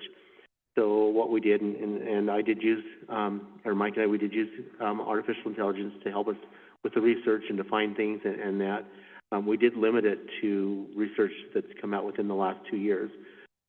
We've actually redone this, I think, 3 times as we've been preparing for it, because a lot of the things we got were just the standard normal stuff that we hear, and we see it in the things that come from the Department of Ed and all those things, and we were trying to look for something that was more specific to, I think, what Trustee McFadden was asking for. And so what we have here is what recent research is, and we've quoted some of the things in there, what it's showing that the impact of technology is having and how it works. So if I can get this to work right, here we go. And this is the Board book, and we have it up on the screen as well. So with that, there's a lot of talk about the human first shift. And the trend is that we're moving from how much screen time to technology on our terms. One of the findings that the research is highlighting is that it's called a displacement effect. Digital tools are most harmful when they replace physical activity, handwriting, and social interaction. So the goal is intentional, developmentally appropriate integration that protects foundational skill acquisition. Again, that goal, what we see there, and we'll go in a little bit more detail, is that it's how the technology is used and for what purposes. Because there are lots of things that technology cannot replace. There are lots of advantages and things that we'll talk about that we do see from technology use, and we talked about preparing them for the workforce and things today, but there are a lot of foundational skills and things that can't be replaced by technology and development. So on the next one, Mike is going to go ahead and take over here. I think, Daryl, the nail on the head when you look at over a little bit closer. Thanks. When you look at this issue, it's something that's evolving because there are phenomenal tools that are being developed that assist in delivery of instruction in the classrooms and support interventions and all aspects of education. But then there's also the side that it takes something away. And I think over the next 10 years, we're going to see a lot of research that probably will go back and forth for a while. And so that's part of the struggle that Daryl and I had when we were looking for, I think what we were looking for is the most recent so that it was timely information, and we could have a conversation similar next year, and there's some new study that we're looking at. But some of the impacts we're looking at are the impacts on motor skills, and so gross motor skills, and that's where the more a child is using a device, the more sedentary they may become. And it could, one of the things that's so important with little kids is that they're running and jumping and playing and climbing and doing all the things that make us nervous at recess. And so we don't want to take that aspect away from the educational experience. But then we're also looking at fine motor. And I know anybody who's had a really highly effective kindergarten teacher has heard from their teacher that when they're doing art projects, it's actually a skill. And so in today's world, there's a lot of time-holding controllers like this, and kids aren't developing those muscles in their hands, which are so key to writing. And so things like cutting and tearing and folding, those are all important skills that are teaching fine motor skills. And so even when there's a device that has a kid tap or drag, it's not truly doing the same thing as those tactile activities that we see in our kindergarten classrooms and we should see in our kindergarten classrooms.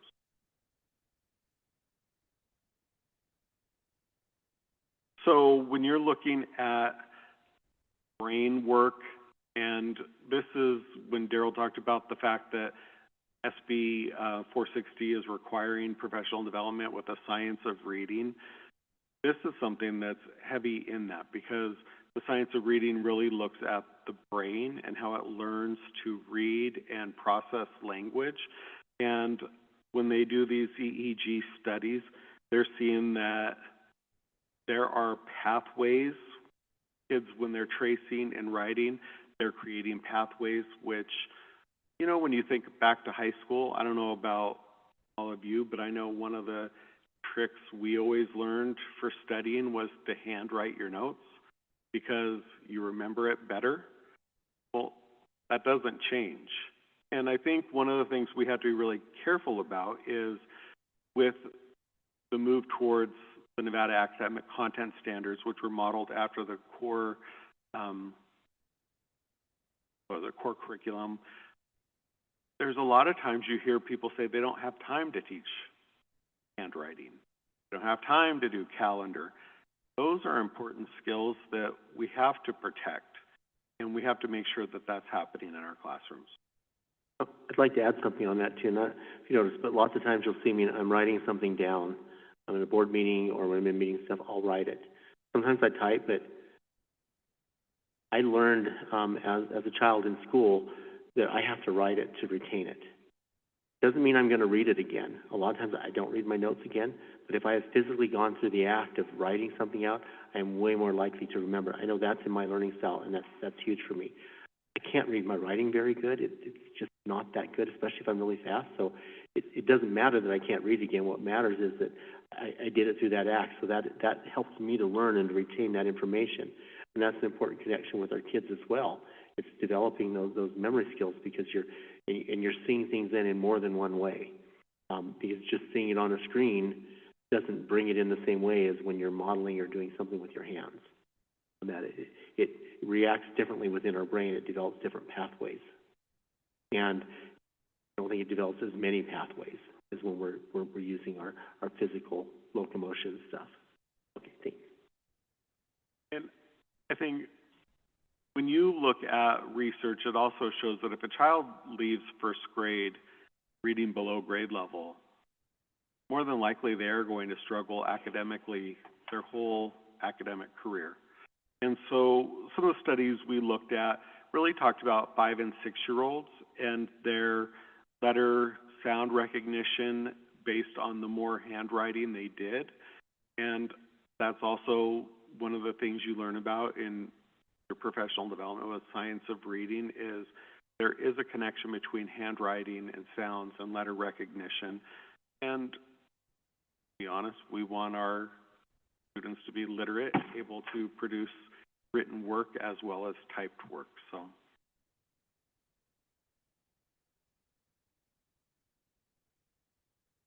Okay.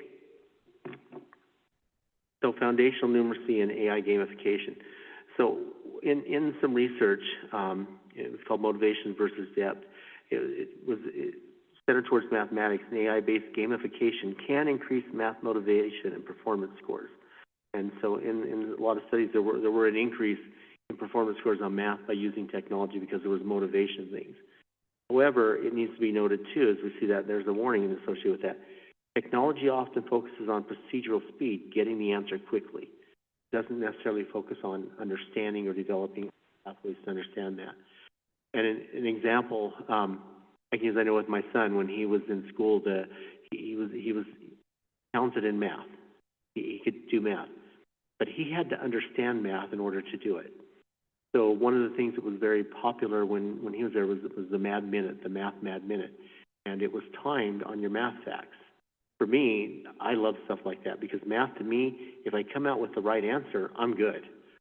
I don't need to necessarily know how I got there as long as I can get the right answer. I'm good with that.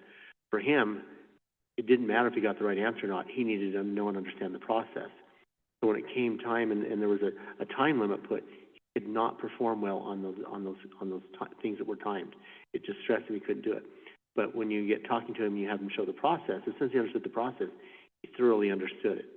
Whereas, so there's different development on that. And even with gamification, you can see an increase in scores, but you have to be careful that you're not circumventing the part about understanding and learning the process. Because those processes and things of understanding are how you get to that higher level and much more in-depth study of math. So one thing is that the guidance that the National Council of Teachers of Mathematics came out with was ensure that digital math tools prioritize conceptual understanding rather than just gamified drills. You know, we've talked about that we use it a lot of times to support, and games are fun, and games often have a purpose, but that needs to be a balance. Our students aren't, and children are not going to learn everything they need through games. There's going to be a lot missed if we're just relying upon games for that. And then, so UNESCO, which is the United Nations Educational, Scientific, and Cultural Organization, in their 2024 global report, they wrote, they have a technology on their terms campaign going. And they're advocating that schools must ensure that tech is appropriate, equitable, and never used as a substitute for teacher interaction. And I think that's a really important thing that we try to maintain our focus on. Technology is not a substitute for that teacher interaction. And the National Association for the Education of Young Children and their standards, they made a new standard emphasizing that children through age 8, technology must be active, hands-on, and empowering. And I remember several years ago, I brought into the district, and we were using it for a while in some rooms. There was technology that was used for physical therapy or for occupational therapy, and it was a game, and it used cameras like the Xbox systems. They could see what the kids were doing, but it had lots of physical movement. So we're utilizing technology in a different way beyond just learning. And I'm doing it with the microphone, but there were learning games and things going on. There was a lot of science involved with crossing the midline, and there were lots of benefits to it when used that way. So it was an interactive process, and the human aspect wasn't forgotten. The Organization for Economic Cooperation and Development writes that success depends on teacher preparation. Digital tools fail when used as a babysitter or a passive video station. And I think that's something that we've talked about before, is that when we do have technology in our classroom, and I would say even in our homes and things, the use of the technology is going to determine the outcome that you receive from it. And to use something as a babysitter, just sit someone on to be entertained, to sit and watch a movie for an hour during class, there has to be a reason and a purpose.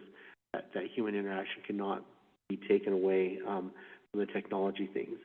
So we've come up with, Mike's going to talk about some recommendations. These are just general things that we're not asking for any action or anything on. This is informational. But here's some things that we're keeping in mind as we move forward with things as well. Go ahead, Mike. And it's important to, you know, one of the things I know you've heard about over the years is that study that the majority of jobs today's kids work in when they're adults. The majority of them don't even exist yet. And the world is changing quickly, and there are tools that are developing that I know myself as a former teacher, it's like, gosh, where was that stuff when I was teaching? And so it's important that we are exposing our students to the latest technology and these skills, computer science, coding. A lot of studies that are coming out recently show that when hiring an individual, a lot of companies and corporations are starting to value that they understand technology and coding over a college degree. And so we have to make sure that we're not only educating these students, I mean, our goal is that they are life-ready and productive members of our community as the next leaders. And so we want to make sure that that is being developed in our schools, but at the same time, we want to have a well-rounded education that's truly preparing the kids for the best life they could have. We want them to be healthy, and we want them to have multiple pathways of success. And so one of the recommendations is to prioritize paper-first literacy. So in kindergarten, first grade, it should be more limited when it comes to technology, which, you know, I think that's a concern when we talk. I had a meeting with Trustee Blakey this week, and we were talking about assessment and the emphasis we place on assessment. And when you look at kindergarten and first graders, a lot of these assessments are based on the computer. And so for students who don't have technology at home, your teachers are scrambling to make sure they know how to use a mouse and drag and drop, and sometimes they have to highlight. And so you have to balance it out, but the primary activities in the classroom need to be that hands-on learning for the little guys. Define active tech use. And so Gerald's slide talked about it's not a babysitter. Our intent isn't for teachers to turn on a computer program and to sit and grade papers. You know, when kids are meaningfully engaged in technology, our teachers should also be meaningfully engaged with students, doing activities that are truly moving the needle and helping those kids develop their skills. And then we want to protect physical activity. We want recess and PE. We want the kids to be able to do all the things that kids need to do. And then when we have professional development, we need to make sure that teachers understand the importance of those handwriting skills and the hands-on activities. And so there's a focus that it's not just the technology. You know, I often say when I meet with teachers and parents, and, you know, there is no replacement for a teacher. Skilled teacher and the relationship they build with a student, where the magic happens. And these computer programs, they're one tool that they have in their toolbox to attain those goals.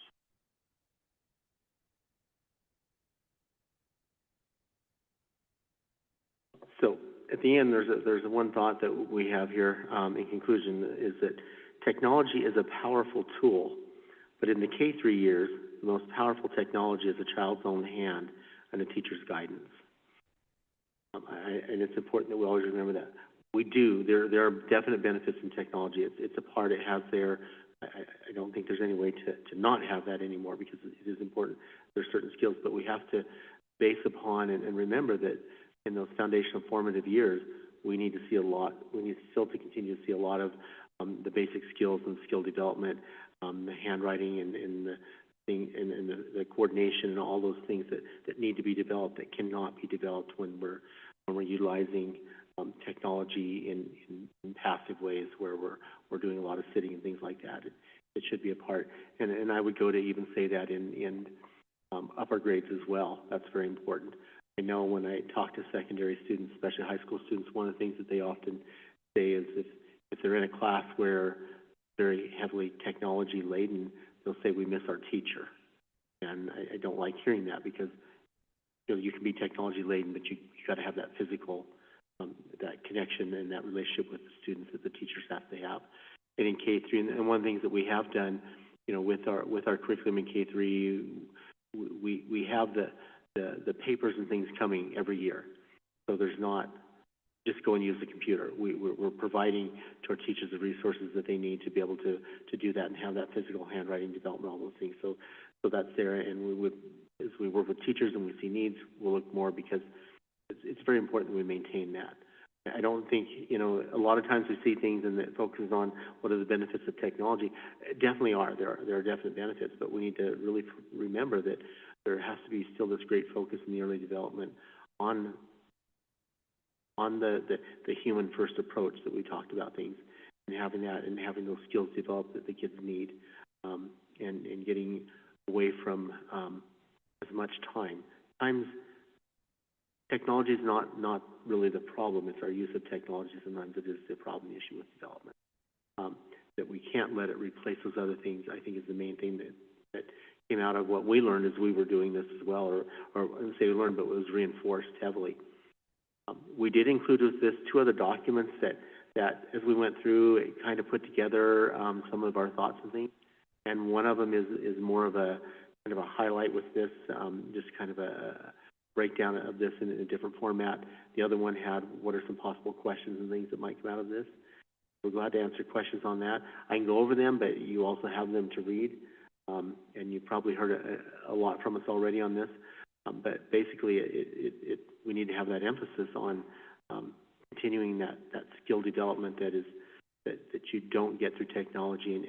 And I see things all the time with technology about you can develop this skill and that skill. Well, yes, you can to a point, but we have to be able to recognize that there are limits. Technology doesn't have the same thing. And one of the things that's mentioned in one of the papers is, for me to write the number 5, different, and especially I learned math as a child. My teacher in my classroom taught us touch math. So when I write 5, my mind registers 5 points that I would touch it if I were looking at it. When I type 5 on my keyboard, I'm registering one single key click. In my case, it's probably not a 5. So, I mean, that's what it is. But when I write a 5, I know I've written a 5. I really feel in my own life, I've built a lot of connection between the manual and the dexterity and things that help me in memory and and skills and stuff that we don't get when we take that away. So we have to remember that and keep that emphasis based upon those physical activities and not pull away from that. Not pull away, not replace that with other things. So we're ready to take any questions that you may have, and we may or may not have answers for, or any comments that you may have from the information in this.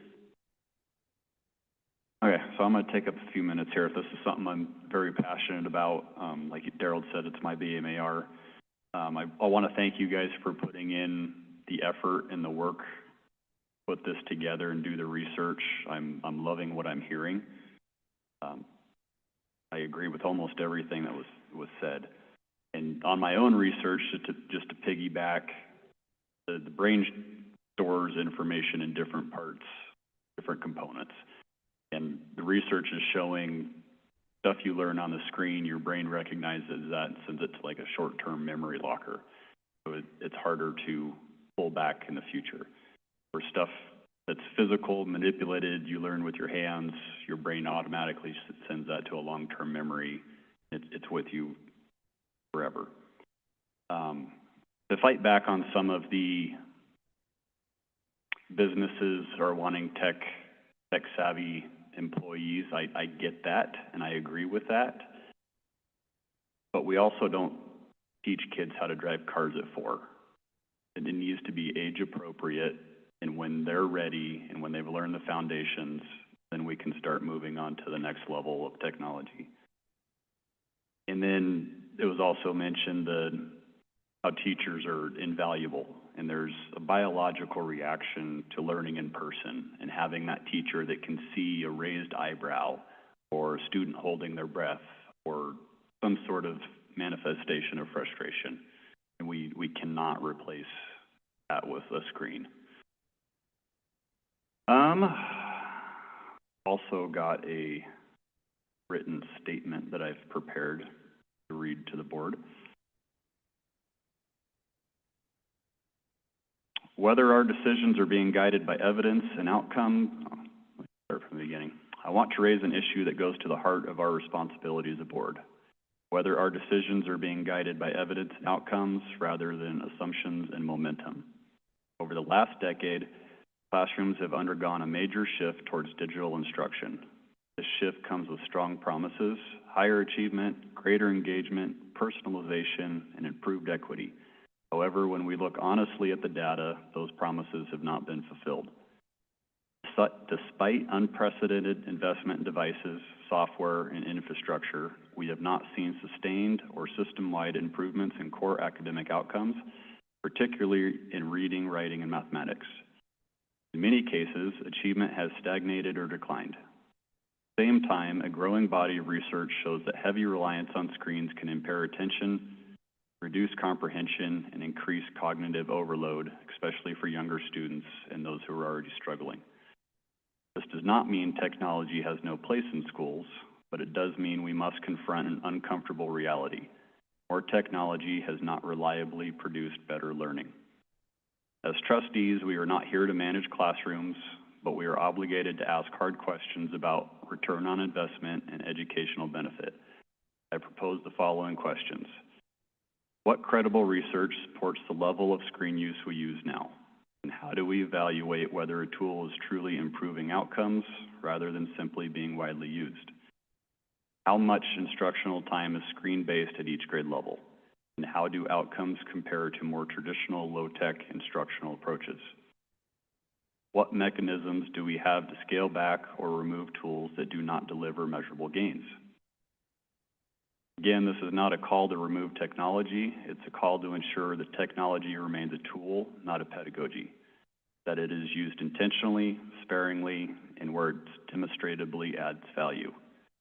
Technology should support learning and not be a substitute for proven instructional practices. It should be used where it clearly improves outcomes, not by default and not because it was promised to do so. I believe it is time for a serious evidence-based review of our reliance on classroom technology, grounded in student learning outcomes rather than expectations. Our students deserve nothing less. So as Darrell said, this was a discussion item only. I would like to see in the future something more formal, that our district's goals in stone and around technology and use in the classrooms.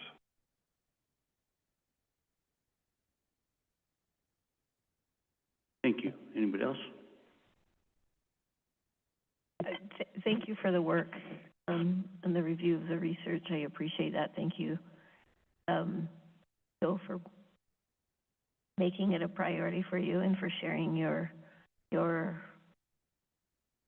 thoughts about that too. I notice on the documents, the slides especially, is that where I need to get back to? There.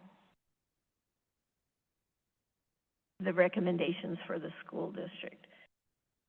So, are these recommendations that you plan on instituting, or are these recommendations that the board should review and consider policy that directs the district in reminding them K3 focus is on these priorities? These are recommendations that we're using as we look at things to make sure that we have them involved in our discussions with our principals and work out through there. We could do more with them.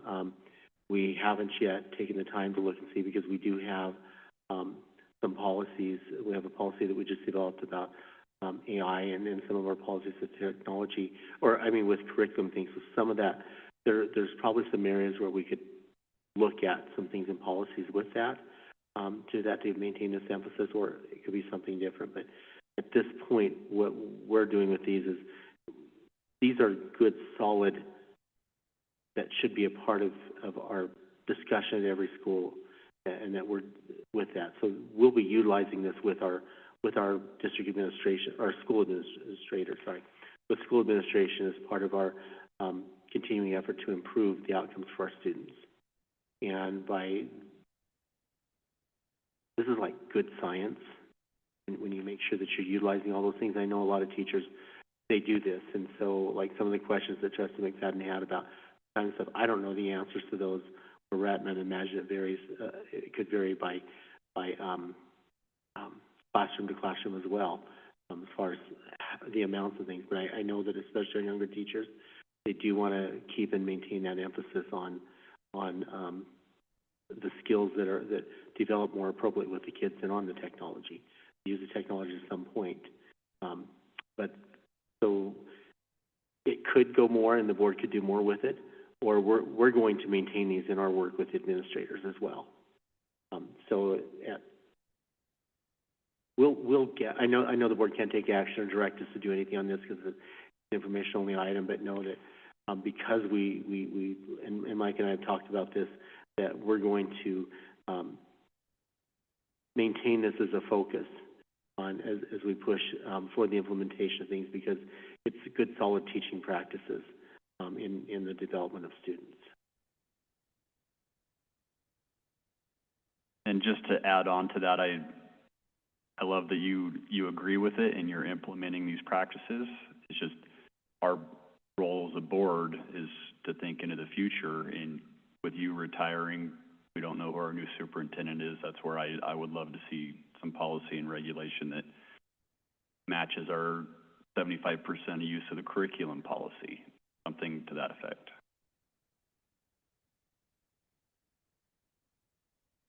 Anybody else have any questions, comments?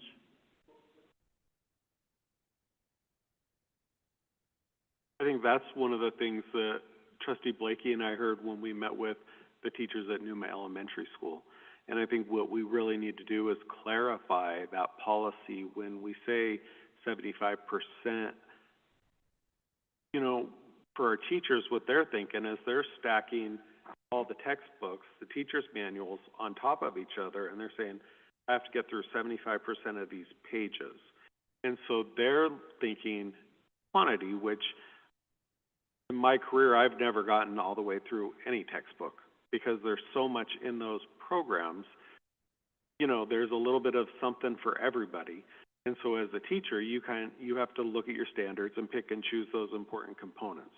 And so the discussion we had really came around to the fact that that 75% policy means that 75% of your time is spent with core content in your instructional blocks. And then the 25%, that's when we have room for bringing in tools for remediation.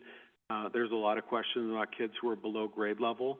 And so in their minds, if they have to get through 500 pages, how do they have time to go back and teach a child in third grade the skills they missed in second grade or first grade?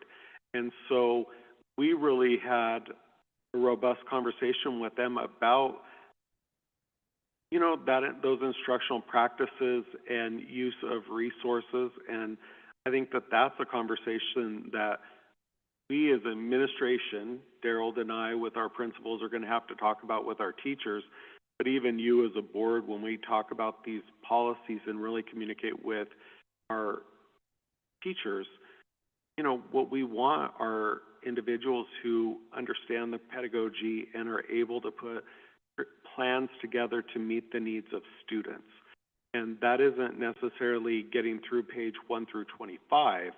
That might be getting through page 1 through 5 and then bringing in a resource that's really building that background knowledge that they're missing. And so I think that in addition to policies around this, we really have to look at that communication piece with that policy, because we have teachers at frustration level, and I know that that's not what the intent was in the policy committee when we met.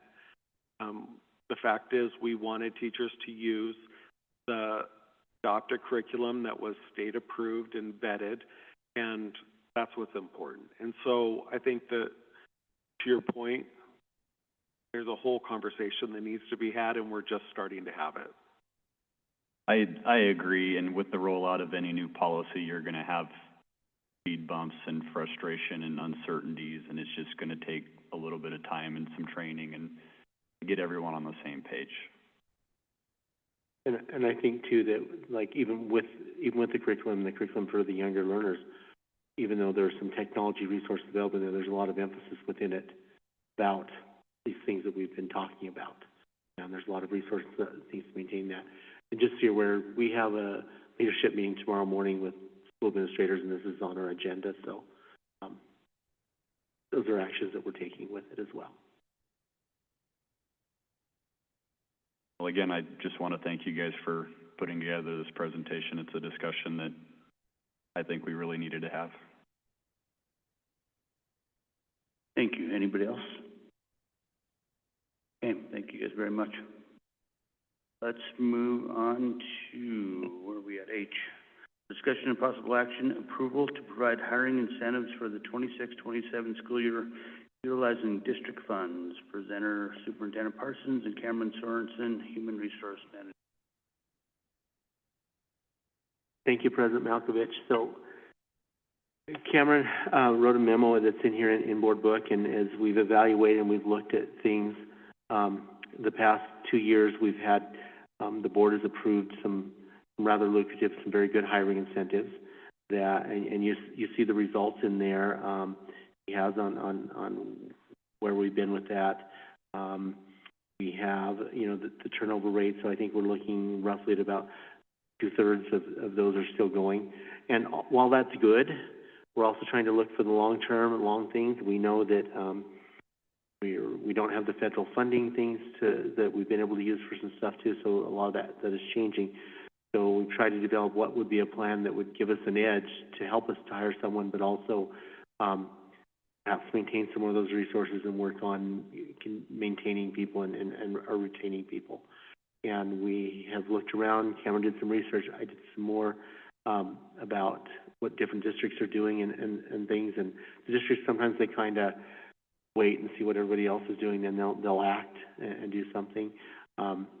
We know, so we don't know for sure what they're all doing, but we have a recommendation for you in there of what we think gives us an edge. It's not as much as we have been giving in the past, because you see the amounts in there. We do have to carry that forward within our budget. We know what our funding will be for next year, so we're working out to see where we're at. But with the 2-year things that we've been doing, then that requires planning for the second year's amount, plus, again, the first year's amount. So it does come to quite a bit of money, and it has helped us get some teachers. I'm not saying it's a bad thing. I just don't know if I just don't feel like we can maintain that fiscal responsibility with those hiring incentives that we had, because we're not seeing a lot of the same savings that we were at one point, such as, we changed so that when we do have a long-term sub now, we do see some savings in what's budgeted for the position. There's not nearly as much because we are providing benefits and we've increased their pay. So we don't have as high a dollar in the savings, but yet still feel like we do need an edge to try and be able to get people here. With that, I had a conversation earlier, and it was that if we offer the incentives that we're doing and we're able to hire 2 newer teachers and not have to hire 2 critical needs, we've saved the amount of money that would require to do this whole thing.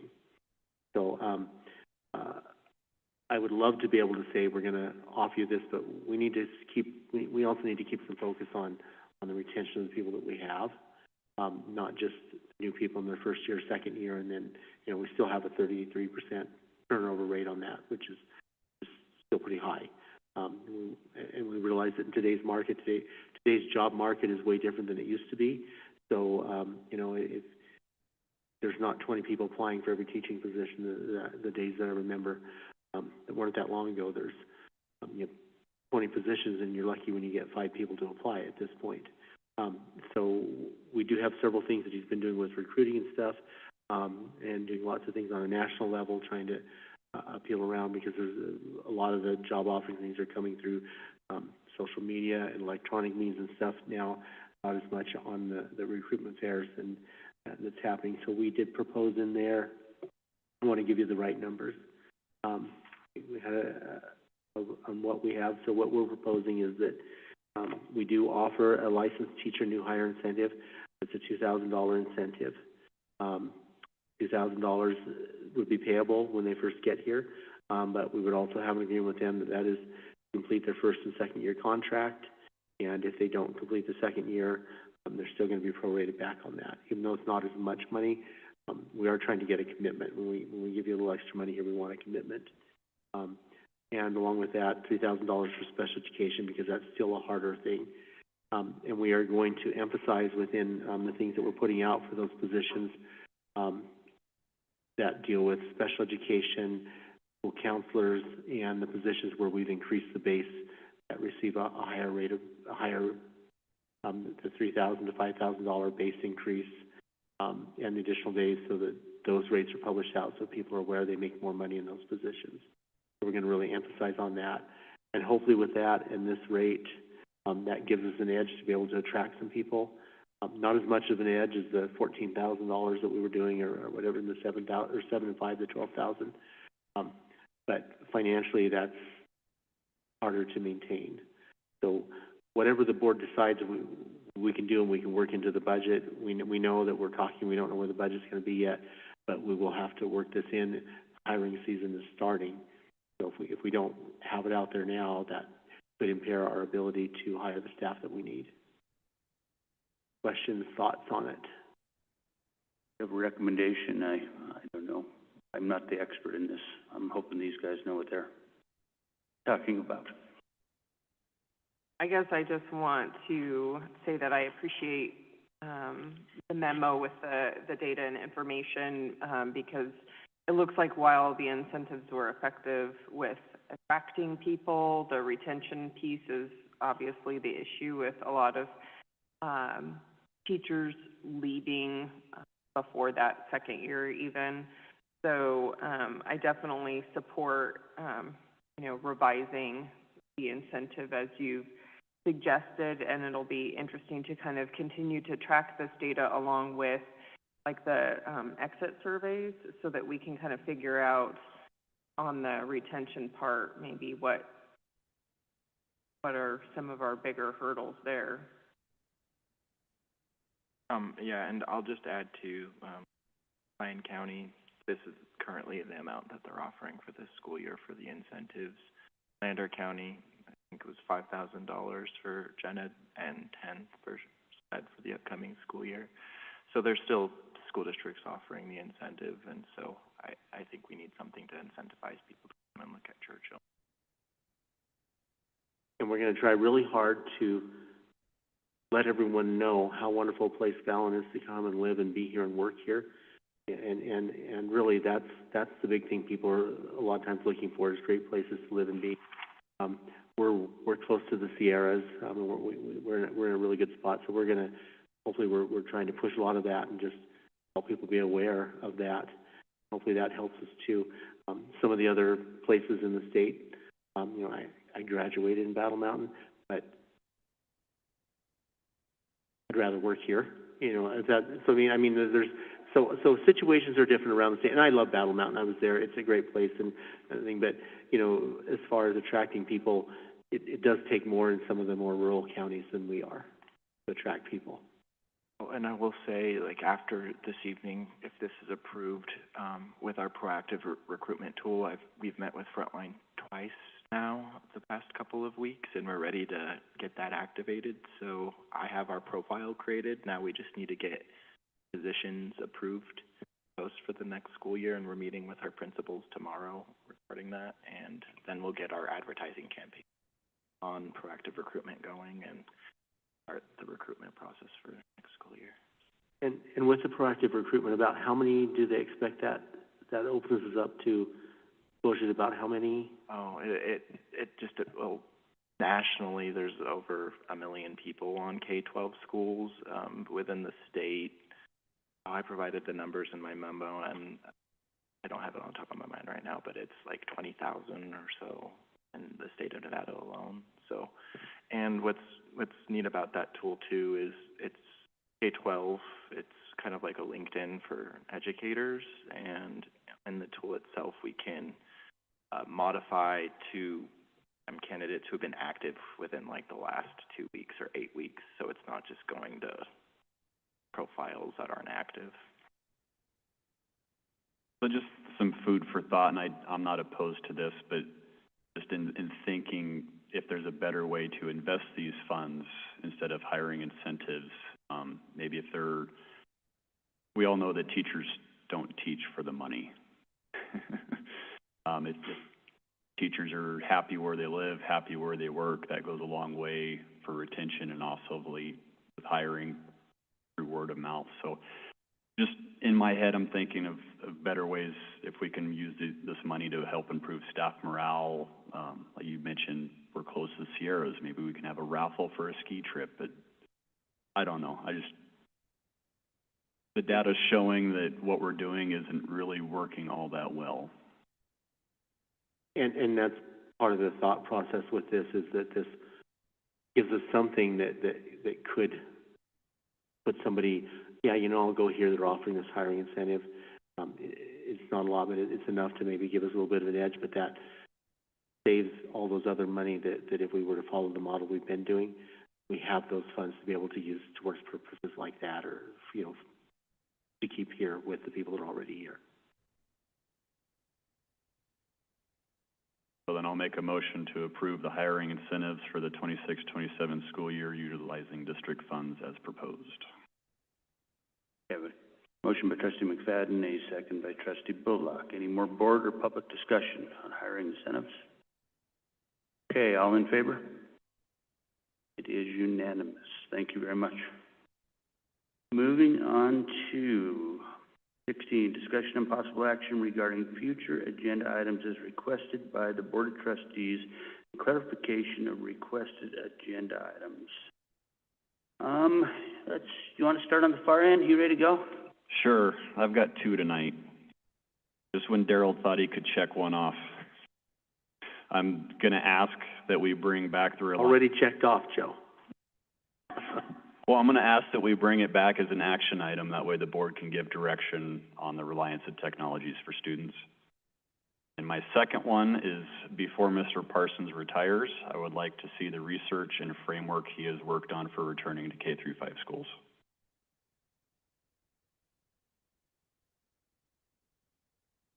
Okay, trustee Whitaker? Sorry, I already have a BMAR on that that's been on there for. I'm aware. I'm making a second one to help Okay. prioritize. Thanks. So we'll combine it and have it. You bring it to the top. Here by date.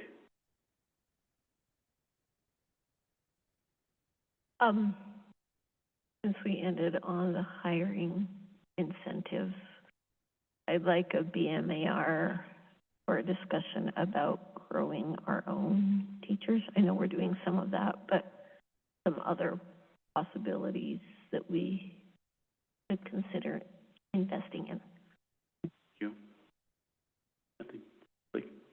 Yeah, I wanted to piggyback on the investment process, and I would like to see us take a look at how we're paying our critical needs teachers and what other districts are doing and how they're paying them. How do we compare? Carol Getch? Look. Yeah, I've got you also. Mine's on the same boat as some of you guys, but I would like a study on what other districts in the neighborhood, even Washoe, what they were doing with critical needs. How they were paying them, what their days are, what the whole package is. We're giving them everything. We're giving them all these days, all this pay, and I'm probably going to hear a text or two on the way home for this one. But we got to do something. We got to see what other districts are doing. It's killing our budget. And then my second one was a BMAR from Trustee Hyde a while ago.